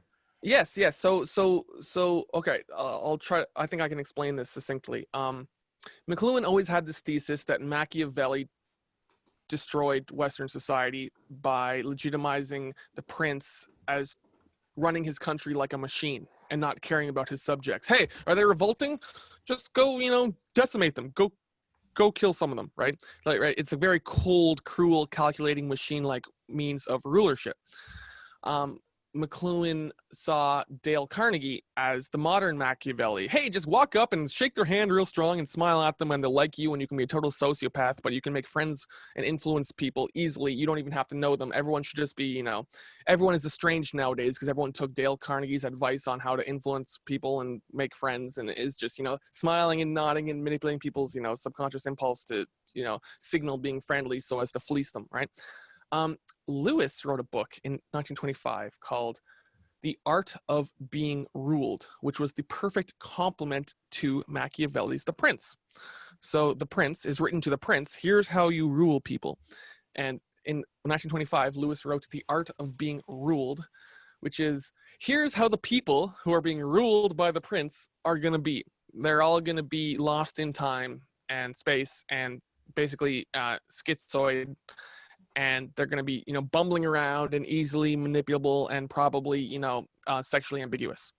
is the thesis of this book, right? And every once in a while it's like a precursor to Foucault doing the inverted Nietzsche 30, 40 years later. I think perhaps so. I'd have to look. Michel Foucault understands that power is complex, so he writes from the slave's perspective. Like, what is it that the slave enjoys so much in having a master? Which is, of course, the right way to do Nietzsche is to do it in the inverted way. This is why Foucault is a Nietzsche. And obviously, Wyndham Lewis tries to do the same thing with Machiavelli, which is really interesting, right?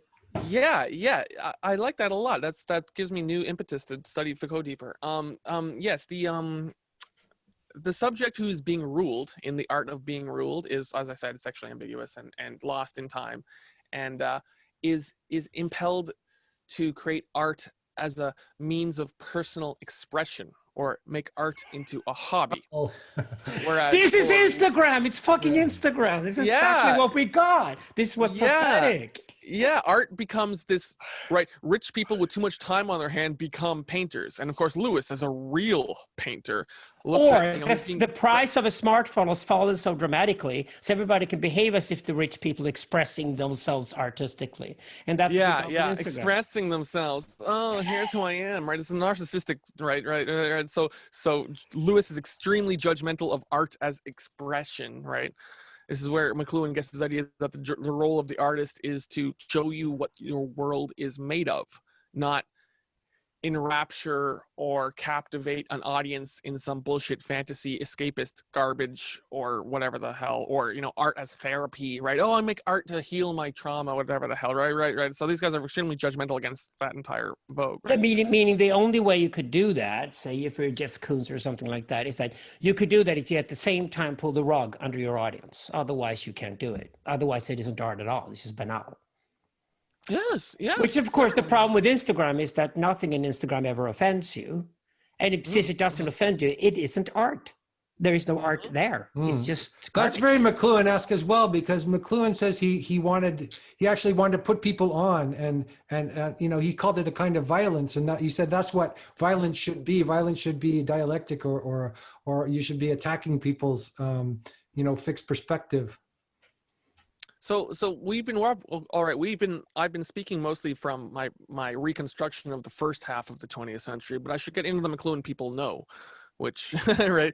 I've been spilling the beans on the esoteric Mcluhan a lot, but yes. So in the 60s and 70s, television has come, and through mimesis, Mcluhan sees that people are being socially constructed by the icons, the celebrities on their television, as they had been done so to a lesser degree by the movie stars of the 40s and 50s. And I'll tell you a secret. Before I found Mcluhan at all, I had already gotten a far way into understanding media effects by an obsessive, deliberate analysis of the Rocky Horror Show and the idea of Frankenfurter as being a product of worshiping silver screen starlit Hollywood constructs. Frankenfurter is a hot dog, or a meatloaf of blended meat of iconic screen images, which have constituted and socially constructed him more than other people, which is why he's an alien, right? This is the Gnostic condition. People who grow up in more mediated communion with others than face-to-face embodied communion with other people end up meatloafs, artificial blends of fake meat. Right, so this is how I was thinking and about this it is why artistically expressing that would have to come from shamanic or androgynous culture to do that. That's precisely what Rocky Horror Picture Show is like, the ultimate camp a performance ever, and that's exactly why those environments, like Andy Warhol, for example, they expose those, and that is artistic because that is definitely pulling the rug from underneath, but still loving it. It's just like, that's why I always say that postmodernism, as it was described by Jean Baudrillard in the 1980s, basically a bunch of straight people catching up with gay people have always done, which is like understand that simulation and simulacra could always be played around with. Aglia said the same thing, didn't she? She thought that like the all this dressing up and stuff was real postmodernism. The rest was just kind of theory. Yeah. Yeah. Yes. The performative element. See, everyone knows that Mcluhan said we're entering a global village in the 60s. And oftentimes people will mistakenly claim that Mcluhan predicted the internet was coming and the internet is the global village. But actually, he moved on from the term by the late 60s. The global village came and went with the radio. His new term for the world was the global theater. So through the 60s and 70s, he's discussing the global theater, upon which, obviously Shakespeare, we are all players on the global theater. And then Jan Söderqvist and I, in the year 2000, added the term global nomads to describe. Nomads, yes. Yeah, global nomads, for the first time, to describe the netocracy that we write about. Oh, that's very astute. That is now, of course, the anywheres and the somewheres today, or everywheres as we also call them. It's just like the people who are again nomadic are going to be the winners in the digital world, whereas the people who seem to get stuck in one place and fight to keep that place to themselves, for example, North American nationalists, are going to be the losers. A few years ago, I went to a Black Sabbath concert with my dad. My sister bought him tickets and then she got sick, and so it's like, well, give it to Clinton. And I was like, oh, okay, cool. So I lucked into it, and it was the End tour. So the last tour that Black Sabbath did, they came through Toronto, the Molson Theatre Stadium. Whatever. I told you, grumpy old men get laid. Yeah. What they do? I'm by women now. who are looking Very for dads. Or oh yeah. It's going to be interesting to see how you're going to connect global theater with Black Sabbath here. Please go. Please go. Well, before the sunset, everyone was right. The audience was still coming in, and I was rather blown away by how many. Well, when you go to a Renaissance fair and everyone's dressing up like medieval times. Right, a Black Sabbath concert is full of people younger than me, LARPing, as we say, dressed up like their parents would have been. They're like 70s rock and roll culture reenactors, like Civil nostalgia. War reenactors. Yeah, nostalgia. But it's nostalgia. Mcluhan talked a lot about nostalgia, didn't he? Yeah. Well, the definition of vaporwave as a musical genre is music which evokes a nostalgia for a time you never lived in. That's what possesses people in the content of the internet, is a nostalgia for a time they didn't even actually experience. People. Yeah, that's because, okay, again, Mcluhan here. When I was a kid, I would have to go to the local record store, and there'd be about 100 records that were available at the time. And as soon as one of those records was out of the charts, they take it out, couldn't buy it any longer, and put a new record in there. Like, okay, that was all that was available. Now, when I left the music industry 7 years ago, I remember the last morning I woke up and had Spotify on, who I love. And on Spotify, there were 18 million songs, and they came from all time periods. And I realized that, oh, wait a second. Okay, so the idea that music must be new all the time is now dead. That means the next generation of kids, which is now with 2021, are, of course, plundering the 60s, the 70s, the 80s, whenever they like, and they have playlists that mix all these different time periods in any way they like as well, just like they do now increasingly with TV series, movies, everything else. So all this become like a timeless in the sense that digital makes all of this available, and therefore you invent vaporwave as a new trend, when in reality vaporwave could not have existed without the Spotify revolution. It would never have happened. I think that's true. I distinctly recall and understand the development of my aesthetic sense of the temporality of music, which is just a convoluted way of saying it took me a long time to be able to hear a song and be like, this sounds very 70s, or this sounds very 80s, or this sounds very 60s. And I encounter this with people much younger than me. I'll play some old song and they'll say, wow, this is like 50s music and it's from the 70s, right? They don't have a proper timeline aesthetic sense of sensing when it is the media from the past fits within a historical timeline. They are ignorant of the history of the evolution of the medium itself. They don't know when, recording technology got better, or when Sgt. Pepper's redefined audio mixing with bouncing tracks along, the multi-track recorder. They don't know who, Alan Parsons was, or Alan. So my question is this still evolving, or is it stopped somewhere? Is it's like, it's hard to find any kind of, are there Beatles? Are there still, groups that add something to the culture? Is there still an evolution? Or no, I think what's important to learn from Mcluhan is that the door is closed on the past. Okay, so don't immediately think there is a trajectory where you're going to go next. The lesson learned from Mcluhan again and again and again, when he says only the artist can be in the future and the rest of us are trying to catch up with the past. Yeah. What he means with that seriously is that try to avoid to make these trajectories like this trend here that goes. Oh, yeah. No, look at exactly what happens. When I'm saying that, this is just a practical sample. Most of the people involved with us today know what vaporwave is. I'm just saying that, just think, could vaporwave even have existed without streaming and the streaming of music and back catalogs of 20 million songs being available to anybody? No, it could not. Okay, when you get that, you really start applying Mcluhan on your everyday life. And that's the point with this whole conversation, is to make more people Mcluhanites out there and get and understand how useful he is. And so many of the things that we think, again, this is Aristotle against Plato, when we think that we've come up with an idea, as if that idea had come out of nowhere, and it was a brand new idea that nobody ever thought before. In reality, none of it is new at all.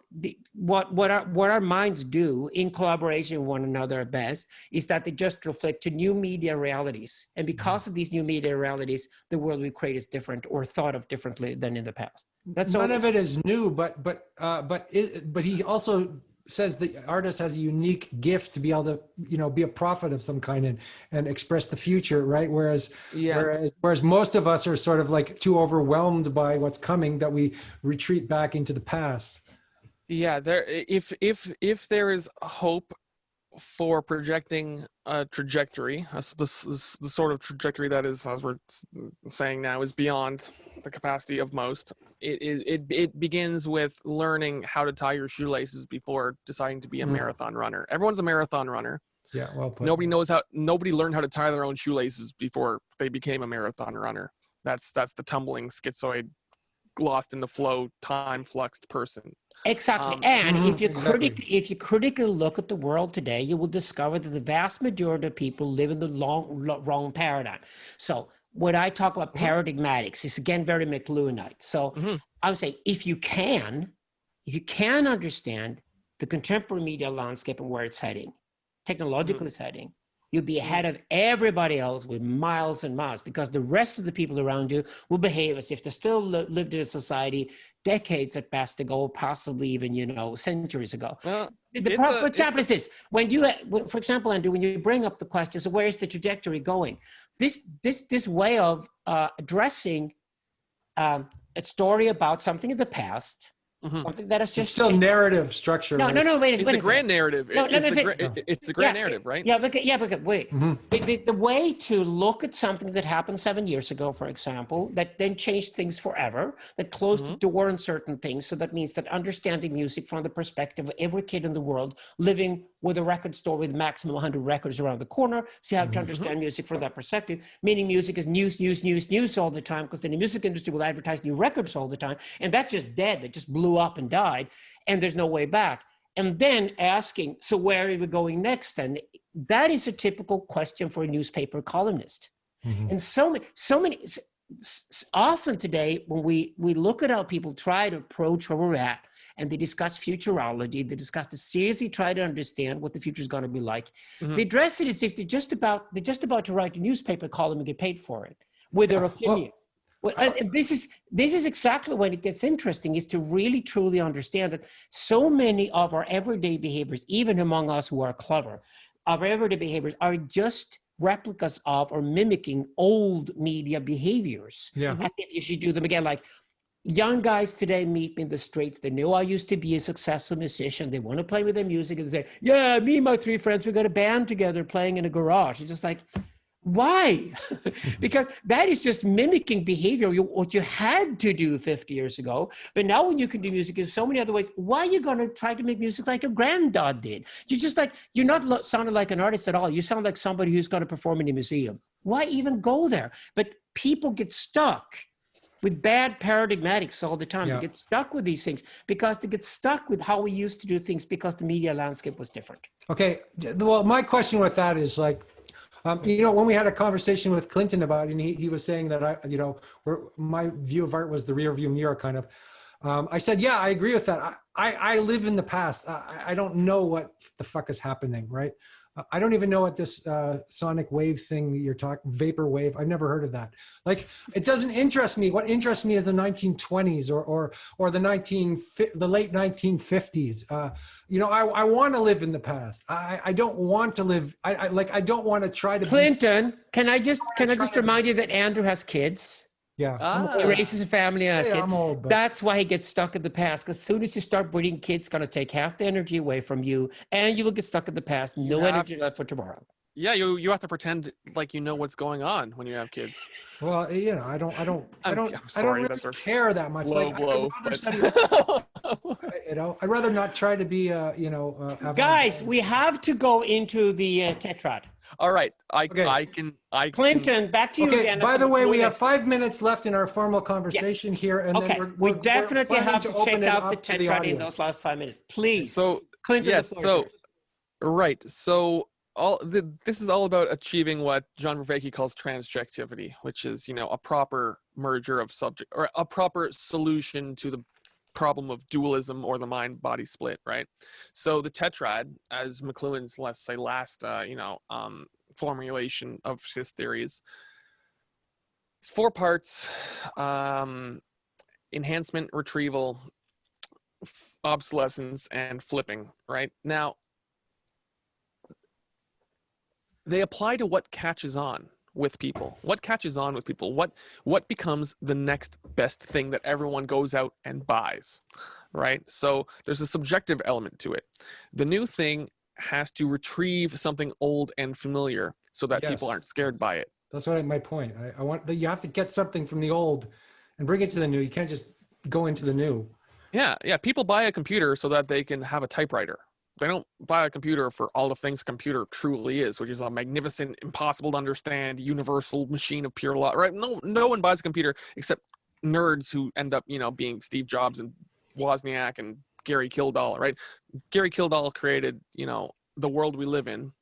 He gets written out of the history which docudramas paint over with, you know, the icons of Bill Gates and Steve Jobs as the only 2 real computer dudes, right? But Gary Kildall made everything, right?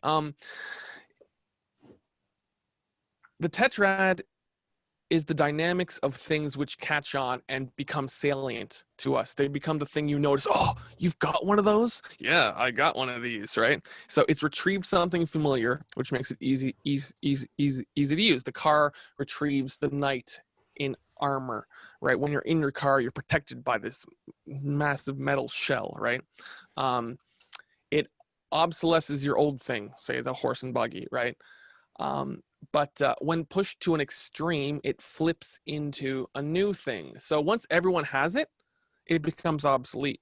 To Mcluhan, obsolescence doesn't mean something goes away.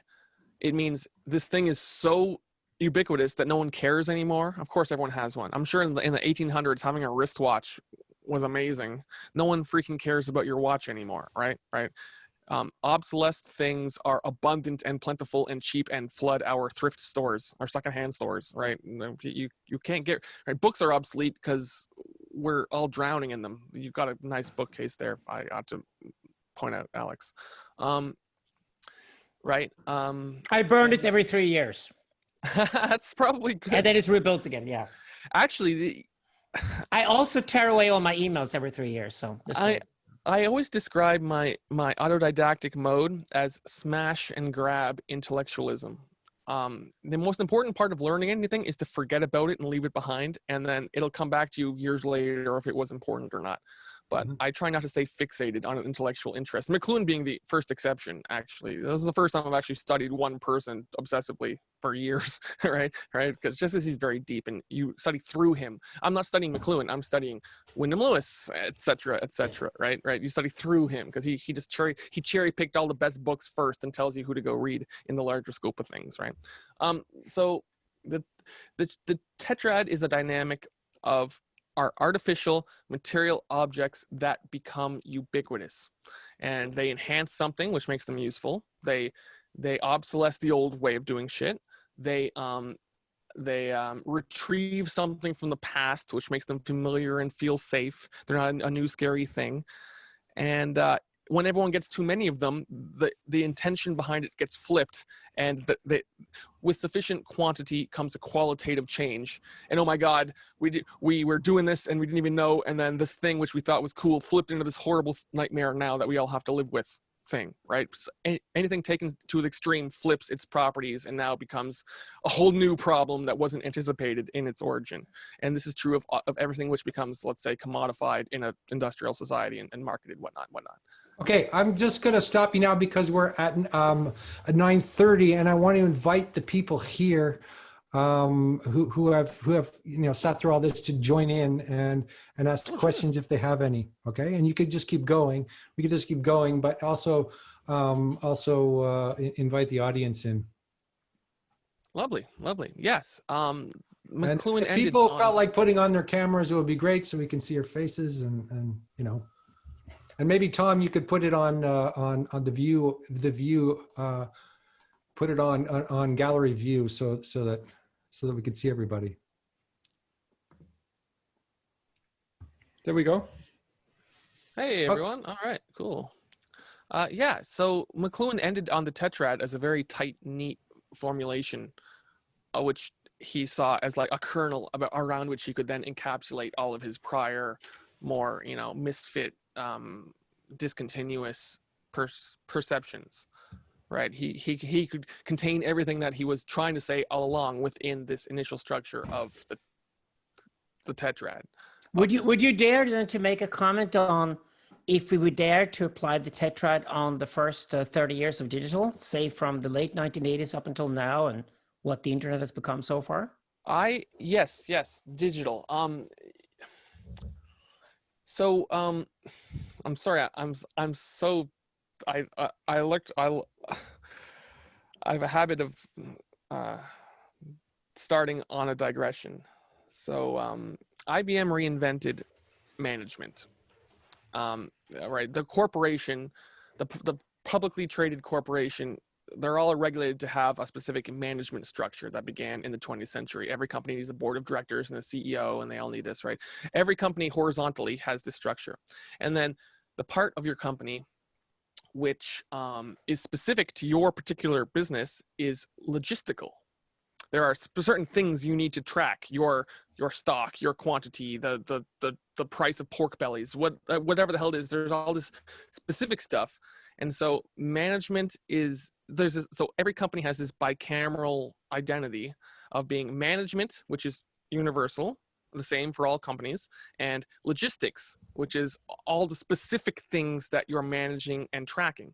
And IBM was a company which was in the business of how other businesses do business. That's how IBM branded themselves in the 50s. They tracked the logistics cybernetically, right? The very idea of measuring the real world and turning it into numbers, which are now abstract and quantifiable, so you can track your business and you know how many widgets to send to this location, right? That's all abstract mathematical capture of these measured dimensions of physical reality. So reality becomes virtualized when we treat the numbers, when the bean counters and accountants and scientists, when they measure everything and they try to change them, right? They look at the real world kind of like as secondary to the way that they've modeled it or measured it, which is especially a problem, I think, with statistics regarding people's identity and intersectionality today. I think that's all run amok because people are trying to metrify and measure and force people into pigeonhole people into having all of their personal attributes measured and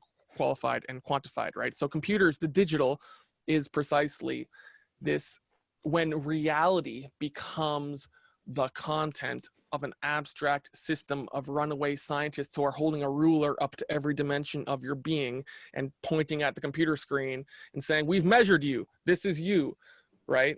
And the virtual, fake, illusion, content, math of the cybernetic system takes precedence in people's perception of reality over their own embodied walking around seeing what the hell's really going on sense of being. That's the change that the digital has. So if we were to render this tetradically, let's say, you could, for example, with pictures, how pictures have been used and how people have jumped into certain media where they had pictures all the time and then they got away from it. And suddenly, for example, you got Bronze Age pervert. Now you got people who write totally anonymously they don't want anybody to know who they are, and they know pictures of themselves anywhere, and you have no idea what they look like any longer because we were so flooded with these pictures. These are reactions going back and forth. And I'm sure we could sort of take a Mcluhan perspective, and I'm not asking you to give a full-on analysis. That would probably be a whole book to do it. But it's just interesting to see, for people who want to get involved here, how you could actually use Mcluhan to understand these different trends and how they come and go. Yes. All right. So when we look at the content of a computer, what we're looking at most often, due to logistics, is simulation. We're trying to create the world in a box that we can stand over and look down on, like a fish tank full of sea monkeys.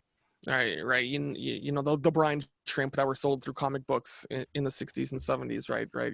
You can stand there and look at your little tank of sea monkeys. And then we put on our sea monkey costume and we walk out into the public sphere. And now we are being looked over and watched from the eye of Sauron of everyone else who's still at the computer watching us vicariously through cell phone footage or whatever, right? We're all actors in this giant movie, which is being mediated through the content of the internet.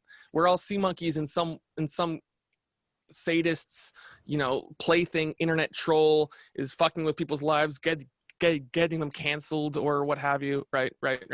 Because when you pay attention to the content of medium, and now reality itself as we live and embody it and walk around it is itself the content of this massive simulation of the digital, right? The physical reality is now subordinated to our simulations, our computer simulations of this reality as it's being meticulously measured by this, you know, massive data complex.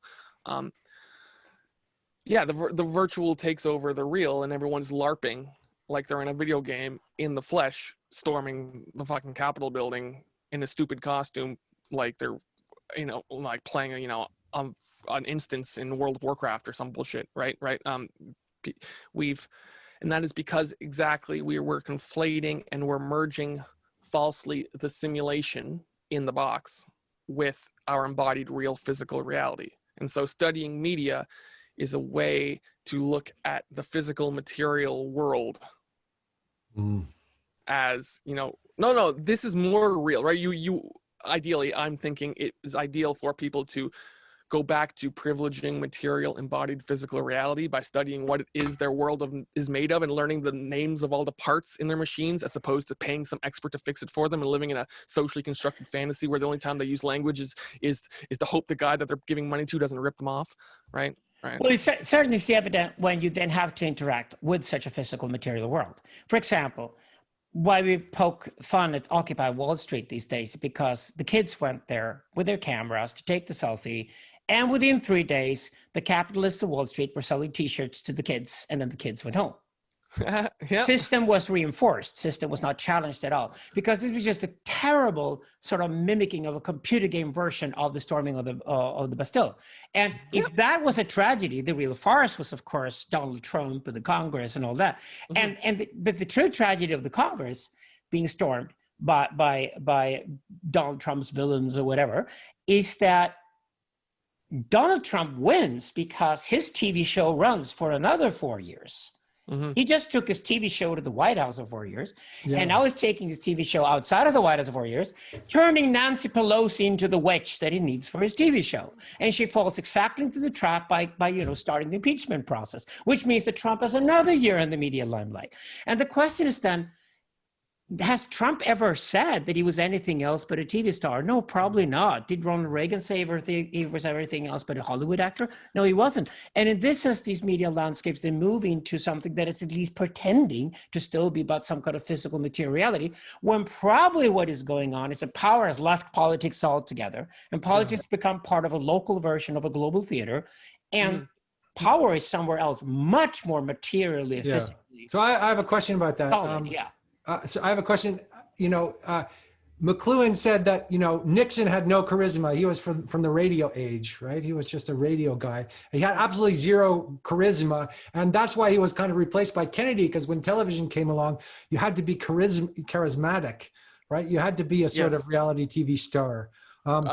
So is that different? We should point. now, or We should point still out this. We should just point out the fact that this is the election from 1960 when Kennedy beat Nixon. Before Nixon won 8 years later, and when Kennedy won, it was measured by sociologists, and it turned out that people who listened to the debates on radio, that probably was older, Nixon won. But people who watched television watched the debates on television, Kennedy won. It could also be just the Kennedy viewers who were younger, but Kennedy probably had he was favored on television, whereas Nixon was favored on radio. And television, well, and Jimmy Carter too. Jimmy Carter was like a Huck Finn character from the South who was very charming. And, yeah, but then again, characters became television. Yeah, but how the tetrad then works is that Kennedy gets killed 2 years later, and the effect of Kennedy being killed, when Marilyn Monroe killed herself, James Dean killed himself, was the shock of the system was the sort of 1950s Americana dream that everything be perfect, with the housewives and the guys going to work, and that was killed with the killing of Kennedy, and then of course Lyndon Johnson took over, but that opened the space completely for, again, a retrieval, and then Nixon won the next election. People went back to radio or anything else they felt comfortable with, because television has promised them something. There's fluctuation going on all we the time see now. exactly the same thing today. If you can say anything about the internet in 2021, is that Facebook was the farce where the tragedy before was MySpace. And Facebook is now falling apart. And why it's falling apart is because Facebook hired thousands of psychologists to make us addicted to a phenomenon that has increased eating disorders among young men and increased the number of conspiracy theories among young women and increased the number of conspiracy theories among young men. So the storming of the Congress was only to be expected from a Facebook world. So we now have to retrieve from that. That's not what we wanted. Then we get all kinds of people who say the internet is all bad and all wrong. And the people who really win in the long run are the ones who get, no, that version of the internet was wrong because it wasn't the internet at all. It was just old paradigmatics, applying television and bad psychology and advertising and marketing aspects onto an internet, when in reality, the internet is going to kill marketing and advertising at the end of the day, because the only thing will be left will be the algorithms. I think that is applying Mcluhan on current phenomena. All right. So, Andrew, I'm glad you brought up Nixon, because I was going to say Donald Trump has a letter from Nixon's widow saying that he would make a great president one day. Nixon's widow wrote Trump a letter in the late 80s saying, man, you're going to be president one day. You're awesome. You can go see Trump was on David Letterman in the 80s, and Letterman's like, when are you going to run for president? Trump was on Oprah in the early 90s, and Oprah's like, you know what? You're going to be the next president one day. I totally see it, right? Donald Trump was being groomed to be president for the 80s and 90s by the very television, but by the elite society then, right? And this is something that you would know, even though they kind of hated him at the same time too, right? He was sure. always a villain of some kind. Exactly. Well, hell, he's being digitally erased out of Home Alone 2 now. So that he doesn't have a cameo, for crying out loud. He's so awful we have to erase him from history like freaking 1984.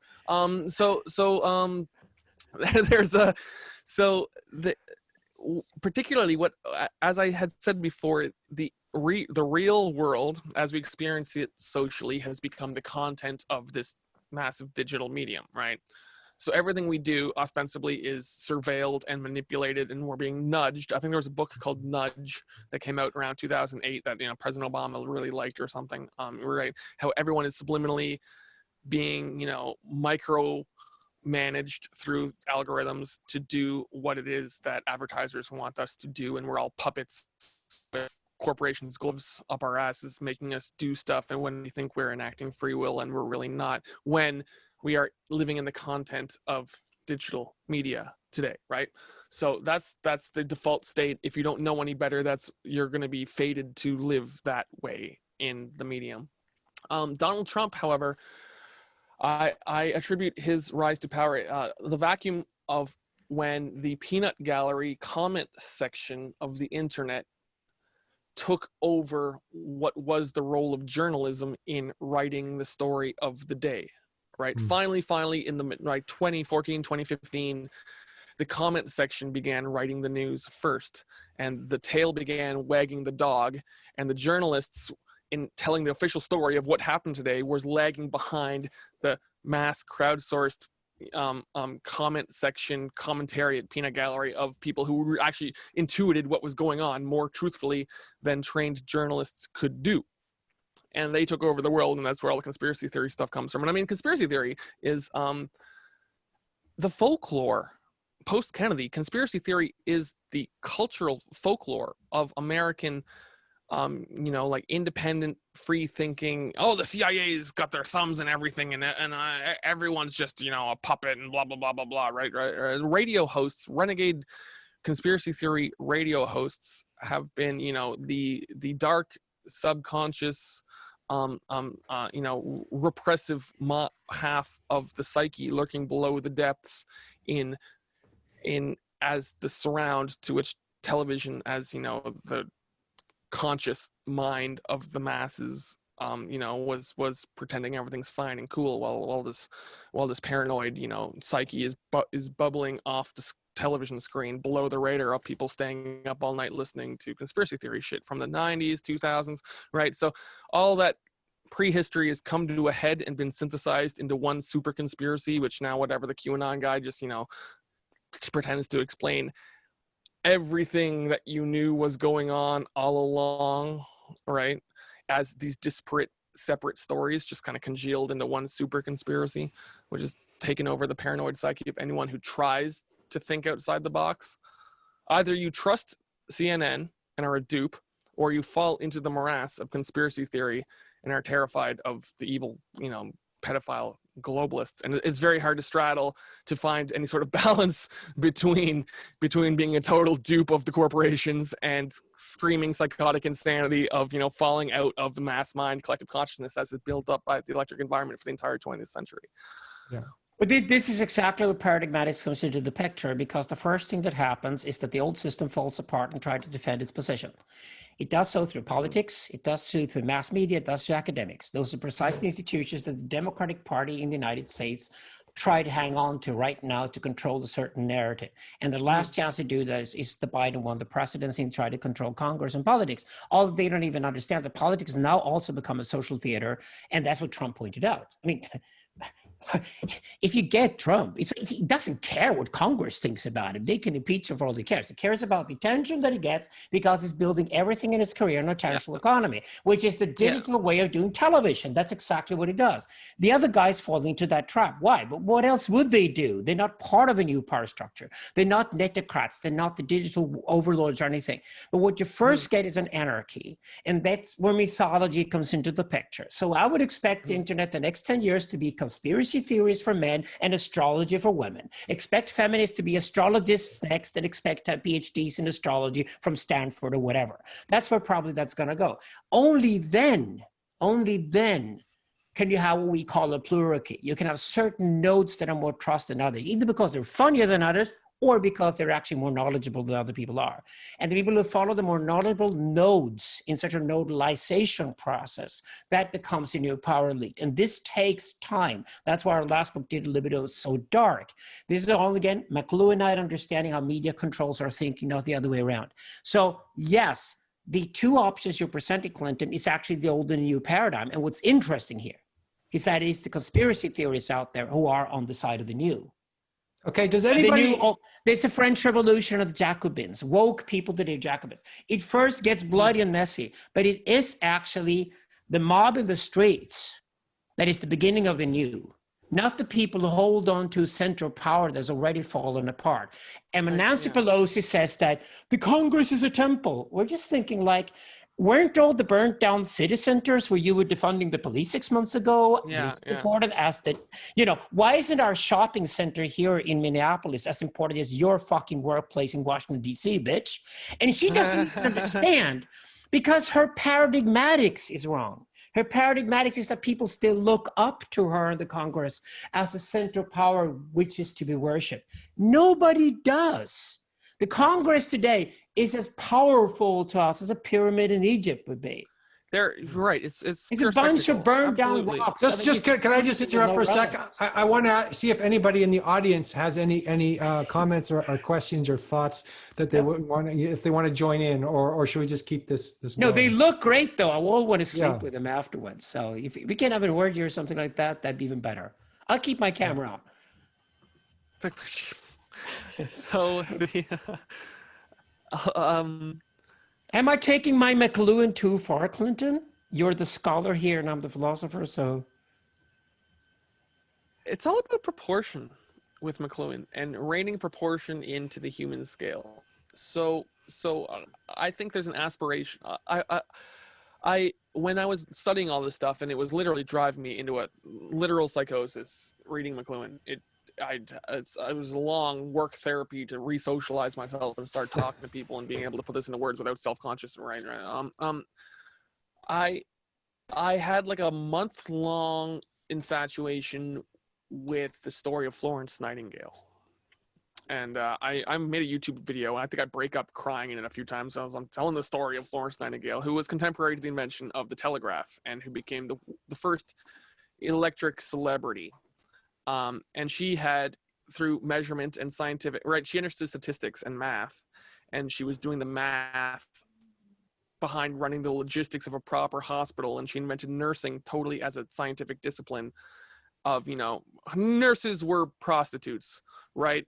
I'm gonna throw some lowly woman some money to fuck me. I'm gonna throw some lowly woman to take care of my sick mom while I'm gone. Same job, right?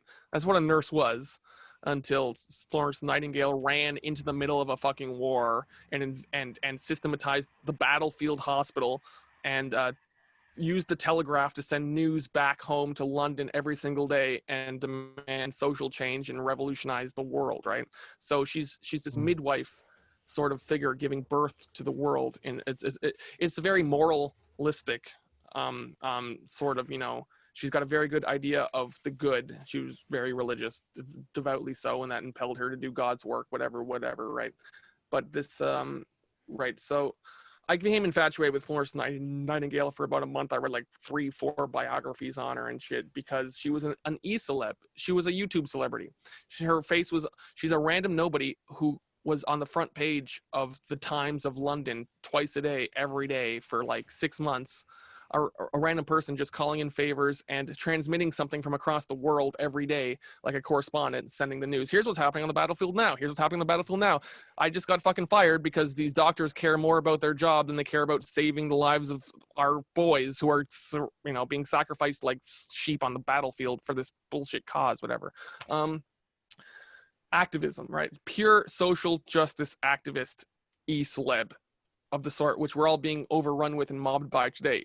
Florence Nightingale did it first, and she did it right, you know? So right now what we have is an overload of people half-assing it with narcissistic self-expression on the internet. And there's a lack of, you know, devoted, careful, human scale midwifery. I don't know, psychopomp, I guess is the word. Who's trying to reduce the birth pains of the new as it slaughters the old? Who's trying to do that, right? Everyone's super happy to see their enemies suffer, right? Oh, the Trump fans love watching the libtards cry, and the libtards love watching the Trumpists, you know, go crazy because their guy didn't get his second term, right? Everyone's at each other's throats. It's fucking disgusting, and nobody realizes that what's really happening is this media transitional to the digital thing, which your books, yes, are very astute on elaborating insofar as how the social structure and the social interactions and networking, which are the content of computers, are creating the netocracy, right? So the attentionalist economy is still hooked on a fast food diet of wanting spectacle and blood. And it is, but it's not really attentionalism, because as you say attention economy, you're still talking about capitalism. Mm-hmm. So we're still early days. Okay, one thing learned from Mark Stallman, yeah, on and again, is that digital has not even arrived yet. Okay, so if digital hasn't even arrived yet, we're still so much behaving in a sort of telegraph, television, newspaper mindset that we haven't even understood how to interact properly with the technology to use it even to our own advantage. We're not even there yet. So this is why I talk about the French Revolution all the time. It gets bloodied first and messed first, because obviously the conspiracy theories don't either know how to use this to even their own advantage. They're just running around with the conspiracy theories. So Yeah. I think what you said, though, it's trying to reduce the birth pains of the new is exactly what this is about. So what will hit people massively when digital starts hitting them, and I would expect that to happen in the 2020s. I think we're at the time when actually we start finally figure out what this really is. What does it mean to have a medium where everybody's online all the time? What does it mean to have a medium that can control with sensors everything we do on the entire planet? What kind of a sensocracy is that we're building right now without even knowing it hardly? The Chinese, at least, to figure out what they want to build. What do we want to do in response to them? Can we do an alternative to begin with? Apparently, Joe Biden doesn't think so. He's moving exactly the same way as the Chinese communists at the moment. So all these things together need to be played in. And I think that there is no economy with attention at all. I think the really good way to address Marshall McLuhan is why it's interesting that he turned to Catholicism. And he did in the prophetic way, the way René Girard, who a lot of people study today as well, became a Catholic. I should here advocate Thomas Hammerich, our in-house Girardian that Sweeny and I often talk to. But I think what's important is that he went back to some more timeless values rather than look at the times he lived in and ignored everything that was trendy out there, realizing all of this will fall apart. None of this will hold. None of this is humane. None of this is anything. It seems that the most radical people are also the most traditionalist often. No. Like you have to be very traditional before you can be radical. Well, I think that's the secret of McLuhan. You need to make a duality between human and machine here. You need to understand that the media is now increasingly technological and we're being run through these machines. But for God's sake, it's not somebody at Facebook who controls our minds today. They're as confused as anybody else is out there. The Canon Shaman is not controlled, but neither does Mark Zuckerberg. He doesn't get what's going on either. None of these guys get it. I work with Google Ideas, for God's sake. They don't get it. It's not like anybody gets what's going on. That's exactly why I think these things will fall apart. Precisely because they think of attention as an economic thing. They don't understand that the break from capitalism to traditionalism in itself is a break from the profane to the sacred. And I think what's interesting in McLuhan and his Catholicism is they understood the end game that we're coming out of right now, at least, is that we have to go back to the sacred. So capitalism and economy asked us, is everything out there for sale? Or is there anything you will not sell at all? Because the only thing you will not sell is the only thing that means anything to you for real. And when it then comes to algorithms, or where algorithms are heading eventually, I'm not talking about them trying to manipulate you now. I'm not trying. Algorithms now might try to corrupt you through money. They might try to manipulate you through politics. They might try to conform you through academics. But since politics and the old economy and advertising are dying and mass media is dying, forget about those things.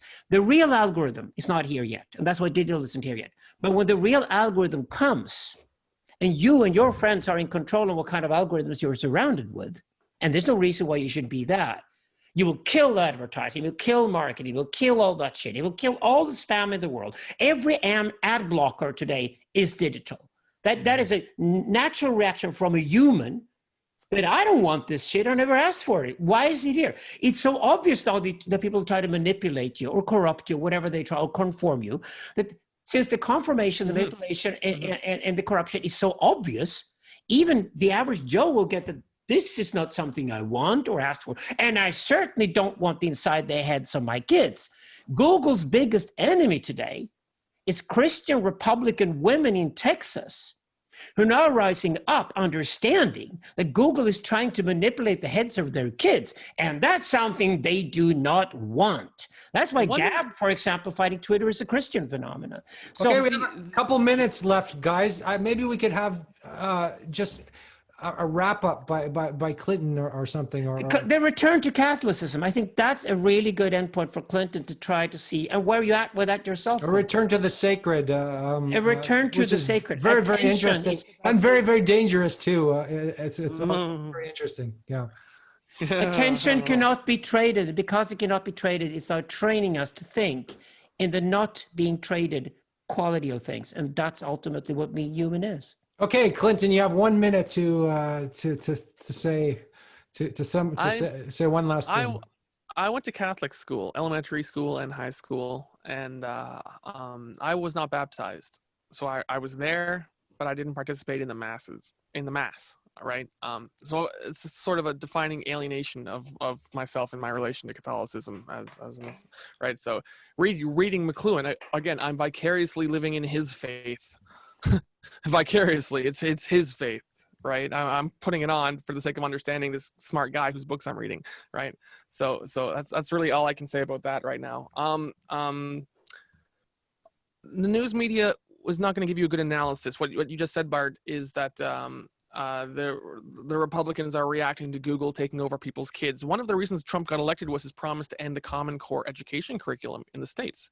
There was a massive federal education curriculum that was going to teach kids math in a whole new crazy way that parents didn't understand, and Trump promised to, veto it, and he did. He put in someone in the education department who nixed what was going to be a massive investment boon for, like, there was going to be billions of dollars of government money going into, education and textbooks and software to teach kids shit that Trump destroyed.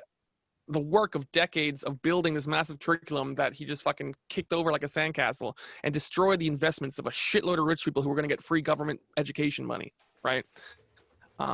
That's the sort of thing which Trump people need, understand, and that's why they voted him in, was to stop the behemoth of education reform towards socializing their kids that they don't like. This is the sort of thing that the news is lagging behind on in analyzing and explaining the motivations of Trump fans towards why they do what they do. Instead, everyone just says, oh, well, he's a reality TV star, so clearly people liked his character on The Apprentice, so they voted a reality star in because they're all a bunch of dumb television watching idiots. They don't understand. Mcluhan said Nixon was hot. Trump is hot. He just says, yeah, I like gay people. I helped black people. The end. And he's honest, but it's too hot. Everyone's trying to psychoanalyze him, right? Oh, he's really, right, he said this, but really what he's doing is he's dog whistling to his paranoid, hate-filled, Trumpist, whatever the fuck. So no, you didn't really explain what hot is. Maybe people don't know, because yes, Nixon was hot. Hot media means that you can't really, it's not opaque. It's just, it's what you, yes, that's what you get. Whereas cool media, you have to participate in it. You have to, participate in it. More complex.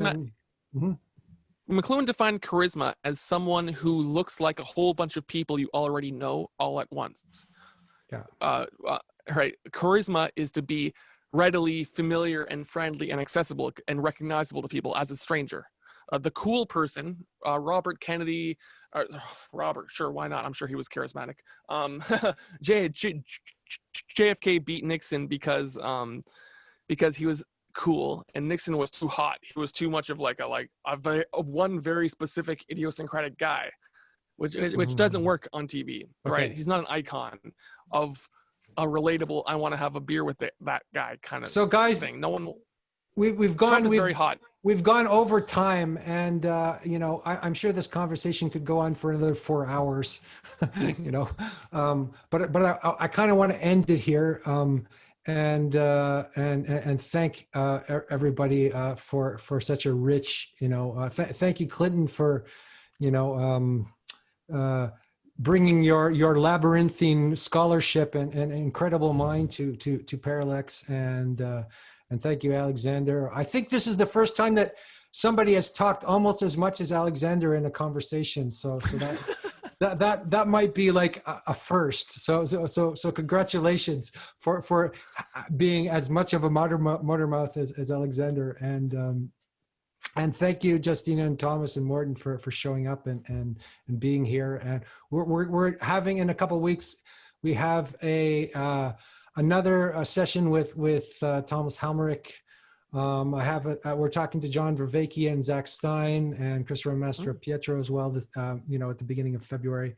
And then Tom has a bunch of things planned as well coming up.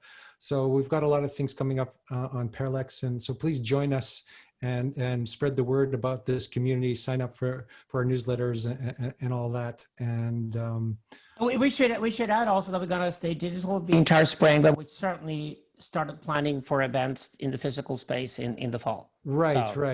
So starting August, September, we're going to kick in with quite a lot of projects that we finally get to meet with our bodies face to face. It'd be more Clinton-esque in that. Okay. So thanks so much, everybody, and have a fine evening. Thank you.